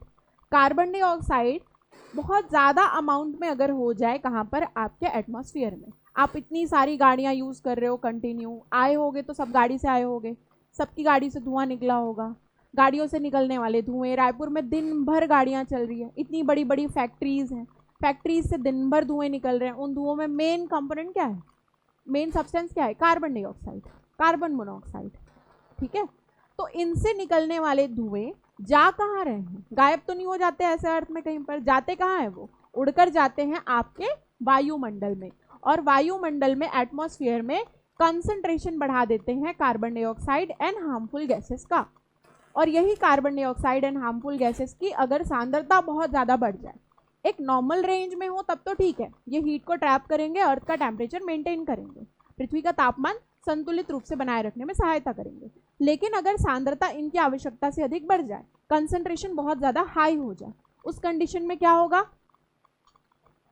ये हो सकता है जो 10% को एमिट कर रहे थे, उत्सर्जित कर रहे थे, वो 10% भी एमिट नहीं होगा, और पूरा का पूरा हीट ये क्या कर देंगे, अर्थ की ओर वापस भेज देंगे, जिससे कि अर्थ का टेम्परेचर नॉर्मल टेम्परेचर से क्या होगा, बढ़ता चला जाएगा।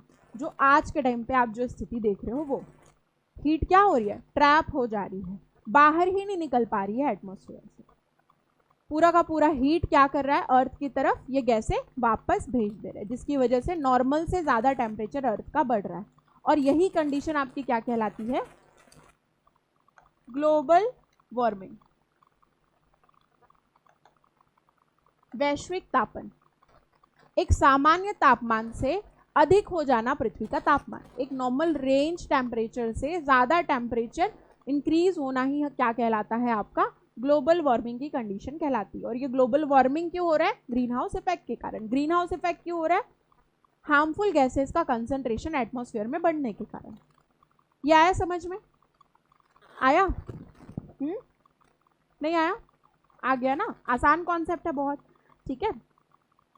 तो अब हम लोग ये समझ लेते हैं सबसे पहले तो अर्थ में कितना यूनिट सनलाइट आता है, कहाँ कहाँ से रिफ्लेक्ट होता है, ठीक है, कितना अर्थ एब्जॉर्ब करता है, कितना एमिट करता है, कितना परसेंट रुकता है, ये थोड़ा देख लेते हैं। इस पूरे कॉन्सेप्ट को क्या कहा जाता है?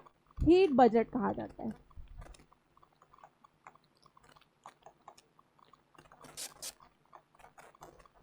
हीट बजट, ऊष्मा बजट कहते हैं। क्या है हीट बजट? बताती हूं मैं।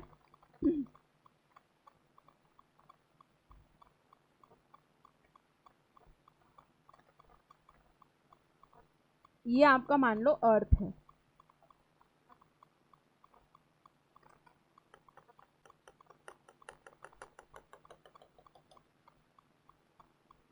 ये मान लो उसका एटमॉस्फेयर है,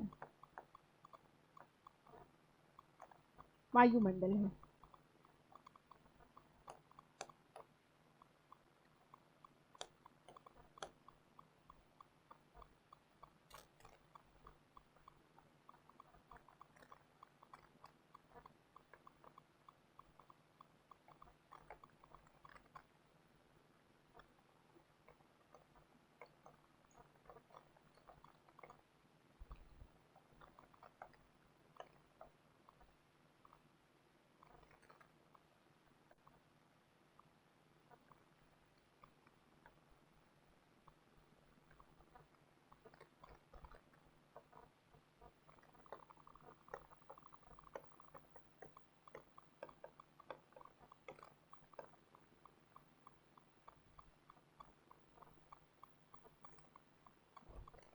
देखो ये आपका क्या है, ये जो डॉटेड लाइन दिखाई दे रहा है ये एटमॉस्फेयर है। एटमॉस्फेयर के अंदर बहुत सारे क्लाउड्स होते हैं, बादल होते हैं, ठीक है। पृथ्वी पर सबसे ऊंची जो संरचना है, सबसे ऊंचा स्ट्रक्चर है, हाइट में जो है वो क्या है? ग्लेशियर्स है, ठीक है। ये हमने बना दिए। अब मान लो आप एग्जाम्पल लेके चलो कि 100 यूनिट सन से क्या आ रहा है? लाइट आ रहा है। सन से आने वाली लाइट टोटल कितनी है? 100 यूनिट है। मान के चलो 100 यूनिट सन से जो है वो लाइट आती है, ठीक है। तो इस 100 यूनिट में 6 यूनिट रिफ्लेक्ट कर देता है कौन? एटमॉस्फेयर, ठीक है। अर्थ का जो एटमॉस्फेयर है, वायुमंडल है, वो 6 यूनिट क्या करता है? लाइट को क्या कर देता है? रिफ्लेक्ट कर देता है अपने सरफेस से, आने नहीं देता, ठीक है। इसके बाद 27 यूनिट को रिफ्लेक्ट कर देता है कौन? बादल। बादल जो है ये 27 यूनिट को क्या कर देते हैं? रिफ्लेक्ट कर देते हैं। 27 यूनिट को, बहुत सारे क्लाउड्स होते हैं चारों तरफ घेरे हुए, ये क्लाउड्स क्या करते हैं? सन के 27 यूनिट को रिफ्लेक्ट कर देते हैं। अभी तक अर्थ में कोई लाइट नहीं आई है, ठीक है। और अर्थ से आने वाली इस 100 यूनिट में से 2 यूनिट को रिफ्लेक्ट कर देते हैं ग्लेशियर्स। 2 यूनिट को कौन रिफ्लेक्ट कर देते हैं? ग्लेशियर्स। अभी तक सिर्फ लाइट रिफ्लेक्ट हुई है। टोटल कितनी लाइट रिफ्लेक्ट हो गई? 35 यूनिट। 35 यूनिट लाइट क्या हो गई है? अर्थ के सरफेस से रिफ्लेक्ट हो गई है। अब फिर से ये सनलाइट आई। अब इस सनलाइट का 14 यूनिट, 14 यूनिट क्लाउड्स जो है वो क्या कर लेते हैं? एब्जॉर्ब कर लेते हैं, अवशोषित कर लेते हैं। क्लाउड्स ही, अभी तक अर्थ पे नहीं आई है, याद रखो।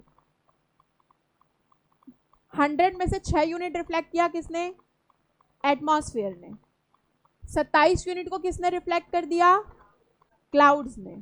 2 यूनिट को किसने रिफ्लेक्ट कर दिया? ग्लेशियर्स ने। टोटल लाइट रिफ्लेक्ट कितनी हुई? 35 यूनिट, ठीक है। 14 यूनिट को किसने एब्जॉर्ब कर लिया? क्लाउड ने। क्लाउड रिफ्लेक्ट भी करता है और एब्जॉर्ब भी करता है, तो 14 यूनिट को एब्जॉर्ब कर लिया है, अवशोषित कर लिया है बादलों ने, क्लाउड्स ने, ठीक है। अभी भी लाइट अर्थ तक नहीं आई है। अब इन सबको एक साथ जोड़ दो, कितनी लाइट हो गई? अब बची कितनी? 51 यूनिट। तो 51 यूनिट अर्थ तक आता है।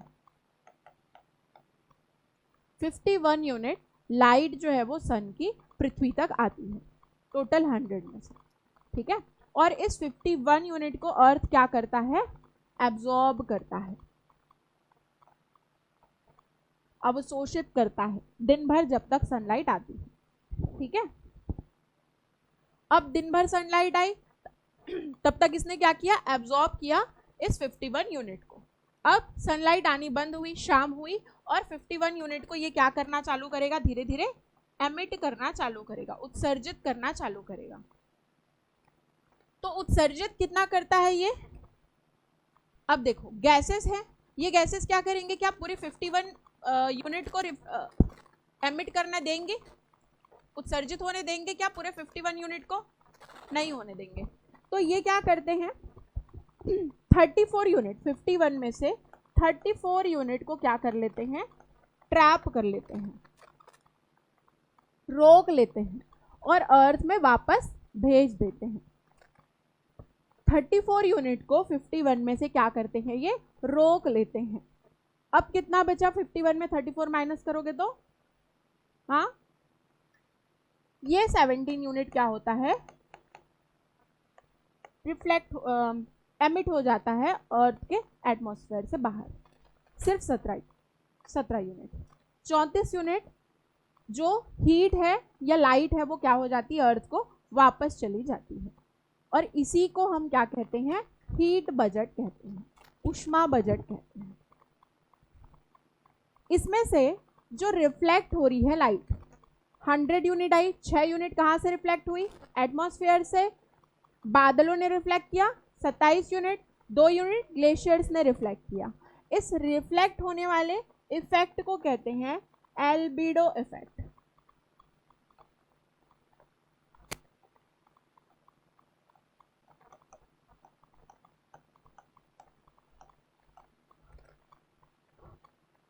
लाइट जो रिफ्लेक्ट हुई है, जिस इफेक्ट की वजह से रिफ्लेक्ट हुई है, उसी प्रभाव को, उसी इफेक्ट को क्या कहते हैं, एल्बिडो इफेक्ट। हिंदी में भी एल्बिडो प्रभाव कहेंगे।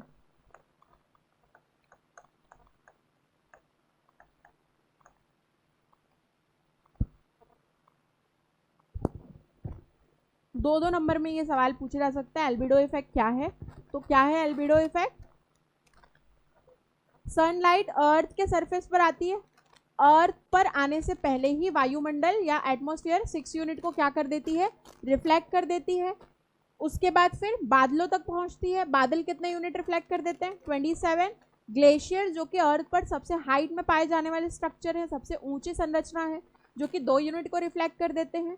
और यही जो लाइट का रिफ्लेक्ट होना है अर्थ के सरफेस पर पहुंचने से पहले ही, इसी इफेक्ट को क्या कहते हैं, एल्बिडो इफेक्ट कहते हैं। सिर्फ रिफ्लेक्शन को ना, सिर्फ रिफ्लेक्शन को, इस एब्जॉर्प्शन वाले को आप नहीं काउंट करोगे, सिर्फ रिफ्लेक्ट जो 35 यूनिट हुई है, इसी इफेक्ट को हम कह रहे हैं क्या, एल्बिडो इफेक्ट। यह है समझ में। और ये पूरी हीट की जो बजटिंग हुई है, इसे ही हम हीट बजट कहते हैं। ये भी आपके 2 या 4 नंबर में पूछ सकते हैं। हाँ,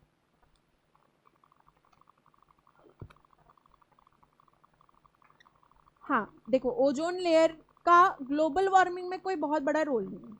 ग्लोबल वार्मिंग और ओजोन लेयर 2 सेपरेट आपके टॉपिक्स हैं, ठीक है, और सेपरेट कंडीशंस भी हैं, ठीक है। ओजोन लेयर क्या करता है, ओजोन लेयर आपके हार्मफुल यूवी रेज को अर्थ तक आने से रोकता है।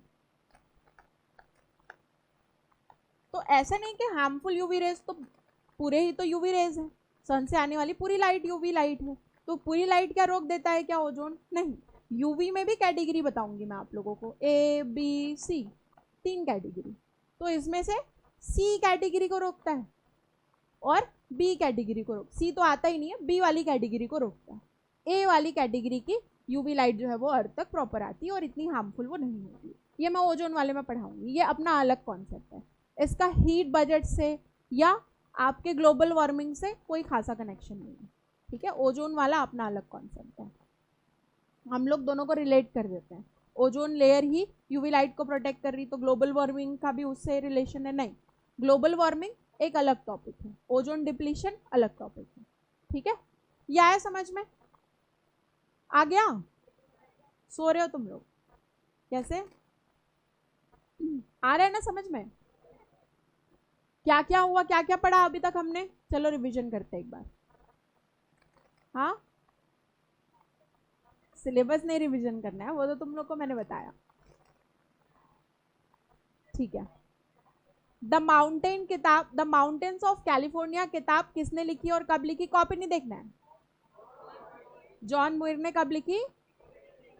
हाँ, 1894, हाँ 1894, याद रखो।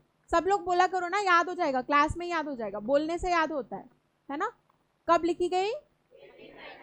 किसने लिखी? बुक का नाम क्या है?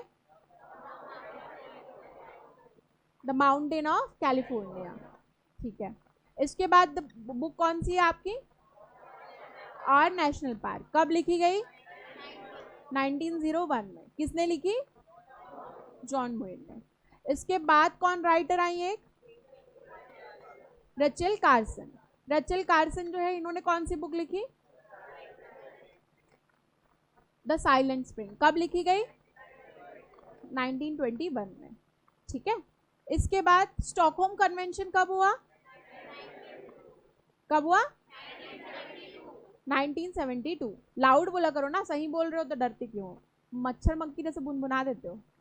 1972 में। ठीक है, कब से कब के बीच में हुआ? डेट 5 से 16 जून के बीच में। इसी के बाद फिर वर्ल्ड इन्वायरमेंट डे मनाना चालू हुआ 5 जून से। ठीक है, नायरूबी कॉन्वेंशन कब हुआ? 1982 में। अर्थ समिट कब हुआ? 1992 में। कहाँ हुआ? ठीक है, इसमें 4 मुद्दों पर चर्चा हुई, जिसमें हम क्लाइमेट चेंज को पढ़ रहे हैं। क्लाइमेट चेंज में हमने क्या क्या पढ़ा? ग्रीन हाउस इफेक्ट और आपका global warming. Green house effect किससे रिलेट किया गया? वो आपका जो कांच का घर हुआ करता था वेस्टर्न कंट्रीज में, यूरोप में, उससे रिलेट किया गया। इसको नाम किसने दिया? Green house effect? Joseph Fourier. किसने? जोसेफ फूरियर ने। ठीक है, अर्थ में, अच्छा ये चलो बताओ, हीट बजट। अर्थ में 100 यूनिट जो लाइट है, सन से आने वाली लाइट है, उसका कितना यूनिट जो है वो एटमॉस्फेयर रिफ्लेक्ट कर देता है? 6 यूनिट। क्लाउड कितना रिफ्लेक्ट करता है? ठीक है। ग्लेशियर्स कितना रिफ्लेक्ट करते हैं? ठीक है। क्लाउड एब्जॉर्ब कितना करते हैं? ठीक है। और अर्थ तक टोटल कितना यूनिट आता है? 51 यूनिट। अर्थ एटमॉस्फेयर उसको अर्थ तक वापस कितना भेज देते हैं? हाँ, और एमिट कितना होता है? 17 यूनिट। ठीक है। एल्बिडो इफेक्ट क्या होता है? अर्थ के सरफेस से लाइट का रिफ्लेक्ट होना, वही क्या है? एल्बिडो इफेक्ट है। ठीक है, तो इतनी चीजें आई, क्लियर हुई? ठीक है, तो ग्लोबल वार्मिंग बेसिकली आप समझ गए होंगे कि अर्थ के चारों तरफ पाए जाने वाले जो गैसों के घेरे हैं, वो गैसों के घेरों की अगर सांद्रता बहुत ज्यादा बढ़ जाए, यानी कि कंसंट्रेशन बढ़ जाए उन गैसेस का जो कि अर्थ के चारों तरफ मौजूद है, सांद्रता बहुत ज्यादा बढ़ जाए, तो वो उतनी ज्यादा क्या करेंगे? हीट को अर्थ में ट्रैप करेंगे, यानी कि अर्थ की तरफ वापस भेजेंगे, जिससे अर्थ का टेम्परेचर नॉर्मल टेम्परेचर से क्या होने लगेगा? बढ़ने लगेगा। और इसी घटना को क्या कहते हैं? ग्लोबल वार्मिंग कहते हैं। अब ग्लोबल वार्मिंग प्रॉब्लम क्यों है, समस्या क्यों है? क्या होगा ग्लोबल वार्मिंग होने से? क्या क्या घटनाएं हो सकती है ग्लोबल वार्मिंग होने से?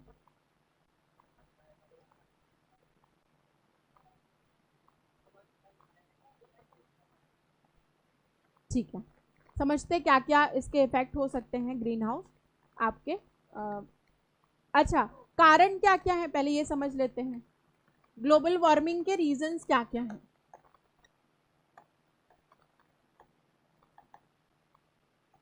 ग्लोबल वार्मिंग नाम की घटना होने के रीजंस क्या क्या हैं? क्या क्या फैक्टर्स हैं जो कि ग्लोबल वार्मिंग को प्रमोट करते हैं? क्या क्या है? हाँ, पहला तो आपका क्या है? डिफॉरेस्टेशन, निर्वनीकरण। निर्वनीकरण होगा। ठीक है, पेड़ क्या करते हैं? कार्बन सिंक के रूप में काम करते हैं। कार्बन सिंक और कार्बन सोर्स क्या है?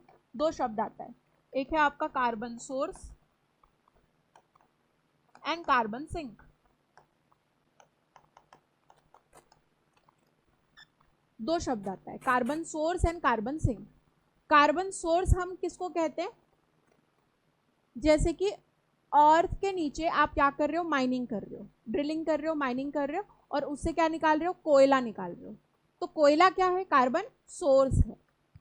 सोर्स है ना, क्योंकि कोल को आप क्या करोगे, एज अ फ्यूल यूज करोगे, ईंधन के रूप में प्रयोग करोगे, और उसको जब बर्न करोगे तो उससे क्या निकलेंगे, ग्रीन हाउस गैसेस निकलेंगे, और यही ग्रीन हाउस गैस क्या करेंगे, ग्लोबल वार्मिंग को बढ़ाएंगे। तो कोयला किसकी तरह से काम कर रहा है, कार्बन सोर्स की तरफ, सोर्स की तरह काम कर रहा है। आपकी गाड़ी कार्बन सिंक है या सोर्स है, कार्बन सोर्स है, क्योंकि गाड़ी जब आप चलाओगे फ्यूल बर्न होगा, फ्यूल से क्या निकलेगा, carbon monoxide and carbon dioxide. Carbon dioxide कहाँ जाएगा, एटमॉस्फेयर में, कंसंट्रेशन बढ़ा देगा ग्रीन हाउस गैसेस का, ग्रीन हाउस गैस का कंसंट्रेशन बढ़ेगा तो ग्रीन हाउस इफेक्ट बढ़ेगा, ग्रीन हाउस इफेक्ट बढ़ेगा तो ग्लोबल वार्मिंग बढ़ जाएगी। ठीक है, तो आपकी गाड़ी कार्बन सोर्स है। जितने भी फैक्ट्रीज हैं वो सब क्या है, कार्बन सिंक है या सोर्स है, कार्बन सोर्स है, क्योंकि वहां से क्या निकल रहे हैं, लगातार कार्बन डाइऑक्साइड, कार्बन मोनोऑक्साइड। ठीक है, तो कार्बन सिंक क्या है, जो कि ज्यादा आपके एटमॉस्फेयर में जितने भी कार्बन डाइऑक्साइड गैसेस हैं या कार्बन मोनोऑक्साइड गैसेस हैं, उन गैसेस को क्या करे, ट्रैप कर ले, पकड़ ले। ठीक है, और आपके एटमॉस्फेयर की क्लीनिंग का काम करे, आपके वातावरण को स्वच्छ रखे, उसको हम क्या कहेंगे, कार्बन सिंक कहेंगे। तो जैसे कि आपके प्लांट्स,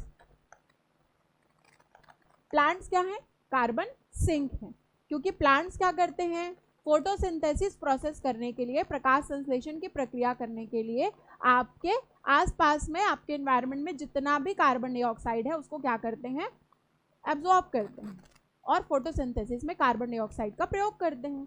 तो कार्बन डाइऑक्साइड की क्लीनिंग का काम कौन करते हैं, प्लांट्स करते हैं। तो प्लांट्स क्या है, कार्बन सिंक है। ठीक है, तो पौधे अगर ज्यादा होंगे तो आपका जो वातावरण है वो कैसा रहेगा, स्वच्छ रहेगा, क्लीन रहेगा। ठीक है, तो ये भी ग्लोबल वार्मिंग के इफेक्ट को कम करने में सहायता करेगा, क्योंकि जितने भी आपके गाड़ी से निकलने वाले धुएं हैं उनको पेड़ पौधे ज्यादा होंगे तो वो क्या कर लेंगे, अवशोषित कर लेंगे। तो ये धुएं कहाँ नहीं जाएंगे, एटमॉस्फेयर में नहीं जाएंगे, जिससे कि एटमॉस्फेयर में कंसंट्रेशन इन हार्मफुल गैसेस का नहीं बढ़ेगा। तो पौधे बहुत ज़रूरी है। अगर आप ज़्यादा से ज़्यादा पौधों को काटते हैं, निर्वनीकरण करते हैं, जैसे कि हसदेव जंगल काट दिया गया, ठीक है, इतना बड़ा जंगल जो है वो खत्म किया गया मान लीजिए, अब उसके इफेक्ट क्या हो सकते हैं, लॉन्ग टर्म इम्पैक्ट क्या हो सकते हैं उसके, सोचो कि छत्तीसगढ़ में टेम्परेचर क्या हो जाएगा, नॉर्मल से बहुत ज़्यादा। हीट ट्रैप करने का काम कौन करते थे, सॉरी, कार्बन डाइऑक्साइड को एब्जॉर्ब करने का काम कौन करते थे, प्लांट्स करते थे, और प्लांट्स आपके आसपास नहीं होंगे, वहां पर टेम्परेचर क्या हो जाएगा, बहुत ज़्यादा बढ़ जाएगा। तो डिफॉरेस्टेशन एक बहुत बड़ा कारण है। इसके अलावा व्हीकल एमिशन, वाहनों से निकलने वाले, वाहन से उत्सर्जन लिख लो। तो आपके गाड़ियों से निकलने वाले जो धुएं हैं वो भी क्या होते हैं, एटमॉस्फेयर में जाते हैं। ठीक है, तो वो भी क्या है, बहुत बड़ा रीज़न है। आप सुन के हैरान हो जाओगे कि टोटल जितनी भी आपके कार्बन डाइऑक्साइड का एमिशन हो रहा है ना, टोटल मान लो 100% एमिशन हो रहा है, तो उसमें 50 से ज़्यादा % किसका है पता है, व्हीक्यूलर एमिशन का, यानी कि आपके गाड़ियों से निकलने वाले धुएं, इंडस्ट्रियलाइजेशन से भी ज़्यादा है। आप सोचो इतनी बुरी स्थिति है ना, मतलब आप जो गाड़ियां यूज कर रहे हो, एक एक गाड़ी कितना ज्यादा टेम्परेचर बढ़ा रही है, सोचो। तो व्हीकल एमिशन बहुत बड़ा कारण है, जितना ज्यादा, इसीलिए दिल्ली में गवर्नमेंट जो है वो एक बीच में, हाँ हाँ, ऑड इवन वाला कॉन्सेप्ट लेके आई थी। ठीक है, ऑड नंबर ऑफ गाड़ी ऑड डेज में चलेंगी, इवन नंबर गाड़ी इवन डेज में। ठीक है, और इसके अलावा कार पुलिंग वाला एक कॉन्सेप्ट आया था। कार पुलिंग क्या होता है, आप अगर सेम जगह जा रहे हो, ट्रेवल कर रहे हो, तो आप लोग कार शेयर कर लो। जैसे कि आप सब दिल्ली आईएएस आ रहे हो तो 2 गाड़ी की बजाय 1 गाड़ी में आओ, है ना, 2 लोग क्या कर लो, शेयर कर लो गाड़ी को। ठीक है, तो ये क्या कहलाता है, कार पुलिंग, या फिर आपका 2 व्हीलर को भी कर सकते हो, पुलिंग मेथड कहते हैं इसे। ठीक है, यानी कि शेयर करना, है ना। तो ये सब कॉन्सेप्ट जो है वो दिल्ली में यूज किए गए थे, है ना। आगे इसको पढ़ेंगे, सॉल्यूशंस में बात करेंगे तब पढ़ेंगे। तो व्हीक्यूलर एमिशन बहुत बड़ा कारण है। तीसरा क्या है, इंडस्ट्रियलाइजेशन,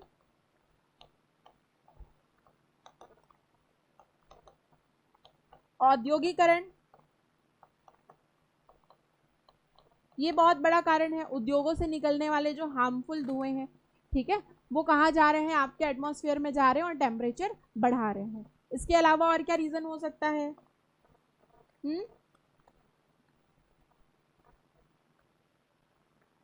वो तो इसका इफेक्ट हो जाएगा ना। रीजन क्या है? वो पिघल तो ग्लोबल वार्मिंग की वजह से रहा है। हाँ बट उसको हम लोग फैक्टर में नहीं देखेंगे, उसको हम लोग इफेक्ट में पढ़ेंगे, ग्लेशियल मेल्टिंग, है ना। और क्या रीजन हो सकता है बताओ? पोल्यूशन, प्रदूषण, पोल्यूशन बहुत ज्यादा बढ़ेगा, air pollution, water pollution, soil pollution. Soil pollution बढ़ेगा तो प्लांट्स कम होंगे, फसलें कम होंगी, ठीक है। प्लांट्स कम होंगे तो वैसे ही कार्बन डाइऑक्साइड क्या हो जाएगा? बढ़ जाएगा, ठीक है।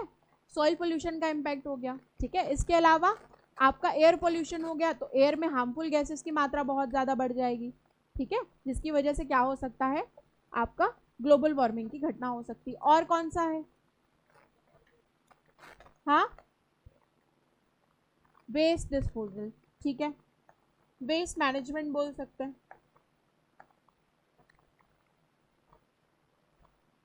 अगर आपका अपशिष्ट प्रबंधन सही तरीके से ना हो, वेस्ट मैनेजमेंट सही से ना हो, आप क्या करो, घर से जितना भी दिवाली की सफाई करो, झिल्ली कूड़ा करकट जितना निकले घर के सामने लगा दो आग, ठीक है। एकदम धुआं निकल निकल के जल रहा है, काले काले धुएं, टायर वायर की एकदम झिल्ली विल्ली की स्मेल आ रही है, आसपास के सब लोग उसको इनहेल भी कर रहे हैं, ठीक है, सबके अंदर वो हार्मफुल गैसेस जा भी रही है, सबको हार्म भी कर रही है, और बची हुई गैसेस कहाँ जा रही है? आपके वायुमंडल में जा रही है, जहाँ पर वो क्या कर रही है? कार्बन मोनोऑक्साइड, कार्बन डाइऑक्साइड का कंसंट्रेशन बढ़ा रही है। ये बहुत बड़ा रीजन है। क्या बोल रहे हो? पॉपुलेशन, बहुत, ये बहुत बड़ा रीजन है।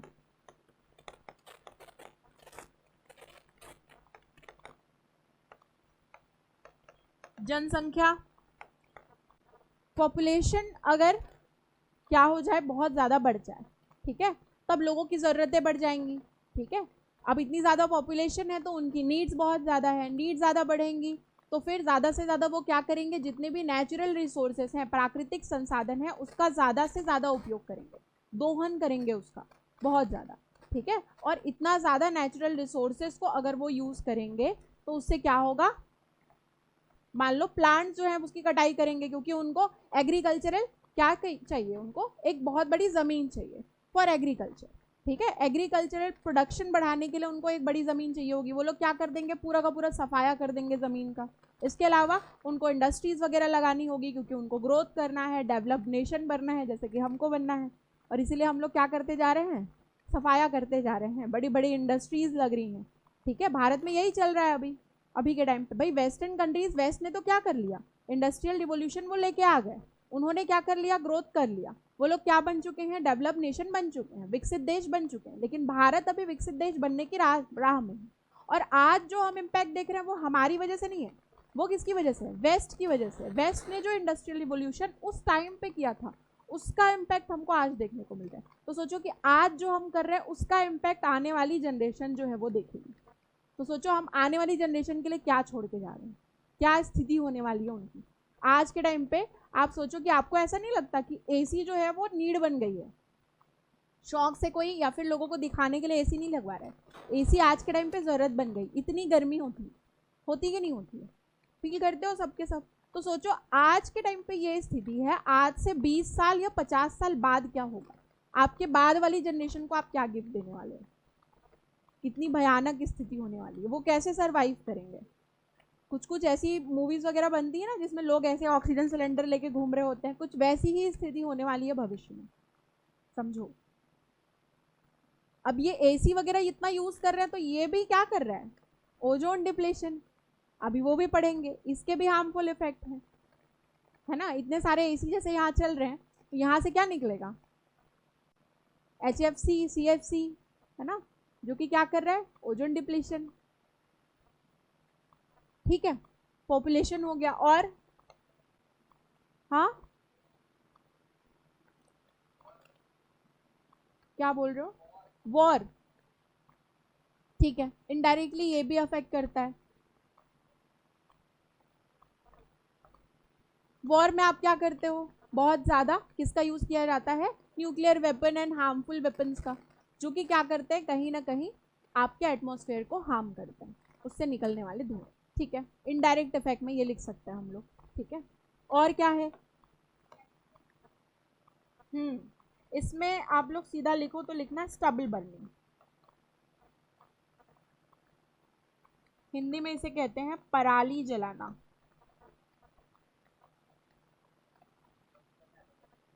हाँ, प्रदूषण में भी आएगा, ग्लोबल वार्मिंग में भी आएगा, दोनों में आएगा। स्टबल बर्निंग, स्टबल बर्निंग से क्या होता है? स्टबल बर्निंग क्या है? जो एग्रीकल्चरल रेसिड्यू है आपका, यानी कि कृषिगत जो अपशिष्ट है, वो सबको क्या करना? जला देना। ठीक है, जैसे कि आपके खेतों में आपने धान उगाया, धान के बाद जो बचा हुआ जो भाग होता है, जैसे पैरा वगैरह, या क्या बोलते हैं उसको, पैरा, पैरा के अलावा जो आपके जो वो होते हैं, स्ट्रॉज होते हैं, जो करगा बोलते हैं, क्या बोलते हैं, भूसा, ठीक है, जो भी है, वेस्ट है ना? तो वो वेस्ट जो आपके क्या होते हैं, उसको क्या कर दिया जाता है? आग लगा दिया जाता है ना? इतना ज़्यादा मात्रा में, जैसे पंजाब हरियाणा है, पंजाब हरियाणा में क्या होती है, बहुत बड़े क्षेत्र में खेती की जाती है, बड़े बड़े किसान है, बहुत बड़ा लैंड है वहाँ पर। ठीक है, और उतने बड़े क्षेत्रफल में क्या की जाती है? खेती की जाती है। ठीक है, अब वो लोग क्या करते हैं, कुछ पार्ट जो है वो जो एनिमल के लिए ज़रूरी वो तो रख लेंगे, लेकिन बहुत सारा उनके पास क्या होता है? एग्रीकल्चरल रेसिड्यू होता है, बहुत ज़्यादा अपशिष्ट बचा होता है, उसको क्या करते हैं? आग लगा देते हैं। आग लगाते हैं, वो क्या करने लगता है? बर्न होने लगता है, उससे क्या निकलता है? कार्बन डाइऑक्साइड, सल्फर डाइऑक्साइड जैसे हार्मफुल गैसेस, और वो ट्रेवल कर करके दिल्ली तक पहुंच जाते हैं, दिल्ली एनसीआर, और एनसीआर रीजन में वो क्या करते हैं? टेम्परेचर बढ़ाते हैं। ठीक है, वहाँ के जो बोल सकते हैं वहाँ की एयर है, उसकी क्वालिटी को क्या करते हैं? गिराने का काम करते हैं। और लॉन्ग टर्म में अगर हम देखें तो स्टबल बर्निंग की वजह से यही गैसेस कहाँ चले जाते हैं? आपके एटमॉस्फेयर में, और इसकी वजह से भी ग्लोबल वार्मिंग की घटना हो सकती है। ठीक है, कॉमन फैक्टर्स हो सकते हैं ना पोल्यूशन के और इसके। अभी तो ये सारे फैक्टर्स मैं उसमें भी पढ़ाऊंगी आप लोगों को, बायोडाइवर्सिटी में भी यही पढ़ोगे आप लोग। ठीक है, तो इन्वायरमेंट कहीं ना कहीं एक दूसरे से रिलेटेड है, फैक्टर्स तो कॉमन हो सकते हैं। भाई पॉपुलेशन क्या सिर्फ आपके ग्लोबल वार्मिंग के लिए जिम्मेदार है? पॉपुलेशन के तो बहुत सारे हार्मफुल इफेक्ट हो सकते हैं ना, हो सकते हैं कि नहीं? पॉपुलेशन अगर बढ़े तो उसके हार्मफुल इफेक्ट तो बहुत सारे हो सकते हैं। पॉपुलेशन बढ़े तो बायोडाइवर्सिटी को भी खतरा हो सकता है, पोल्यूशन बढ़ सकता है, ग्लोबल वार्मिंग बढ़ सकती है, बहुत सारे रीजन। ओजोन को भी डिप्लेशन के लिए पोल्यूशन जिम्मेदार हो सकता है, पोल्यूशन बढ़ेगा, जो लोग ज़्यादा एसी और रेफ्रिजरेटर का यूज़ करेंगे, ओजोन डिप्लेशन ज़्यादा होगा। तो आप मल्टीपल फैक्टर्स को लिख सकते हो। तो ये सारे फैक्टर्स किसके हो जाएंगे? ग्लोबल वार्मिंग के कारण हो जाएंगे, वैश्विक तापन के कारण हो जाएंगे। ठीक है, और कुछ कारण आ रहा है आप लोग को याद? हाँ, अर्बनाइजेशन भी एक लिख सकते हो, शहरीकरण।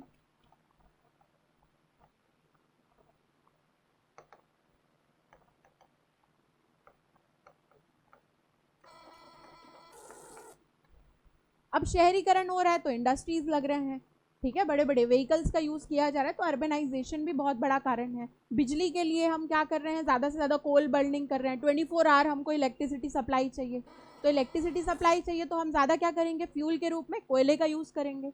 कोल बर्निंग होगी तो कार्बन डाइऑक्साइड, सल्फर डाइऑक्साइड निकलेगा। ठीक है, तो ये सब कारण है आपके ग्लोबल वार्मिंग के, है ना? ये आता है एग्जाम में लिखने के लिए 8 नंबर में, मजाक में नहीं लेना ये सब। आप लोग को लग रहा होगा कि आप लोग बहुत छोटे छोटे टॉपिक्स पढ़ रहे हो, ये सब तो क्या है, बचपन में ही पढ़े आप लोग। ठीक है, अभी आप लोगों को अगर 8 या 15 नंबर का सवाल लिखने दूँ ना, तो तुम लोग 4 से 5 नंबर ज़्यादा नहीं पाओगे। वो भी मैं बोल रही हूँ कि जो प्रैक्टिस किए हुए वो बच्चे, है ना? तो इन सबको मजाक में नहीं लेना है, आपको एकदम डायनेमिक आंसर लिखना है। डायनेमिक आंसर लिख जाए तो अभी हाल ही में हो रही घटनाओं को इंक्लूड करके अपने आंसर को लिखना है, तभी जाके आपको नंबर मिलेगा। ठीक है, तो ये सब आपके बड़े टॉपिक हैं बहुत, और बहुत इंपॉर्टेंट है। इनसे रिलेटेड 15 और 8 नंबर के सवाल एकदम पूछे जाते हैं हर साल पोल्यूशन, बायोडाइवर्सिटी, ग्लोबल वार्मिंग, इनके सवाल मिल जाएंगे। और एसे में भी आता है कॉप या फिर ग्लोबल वार्मिंग, ये एसे का भी टॉपिक है साथ ही साथ। ठीक है, तो इम्पोर्टेंट टॉपिक है ये। यहाँ तक चीज़ें क्लियर हुई?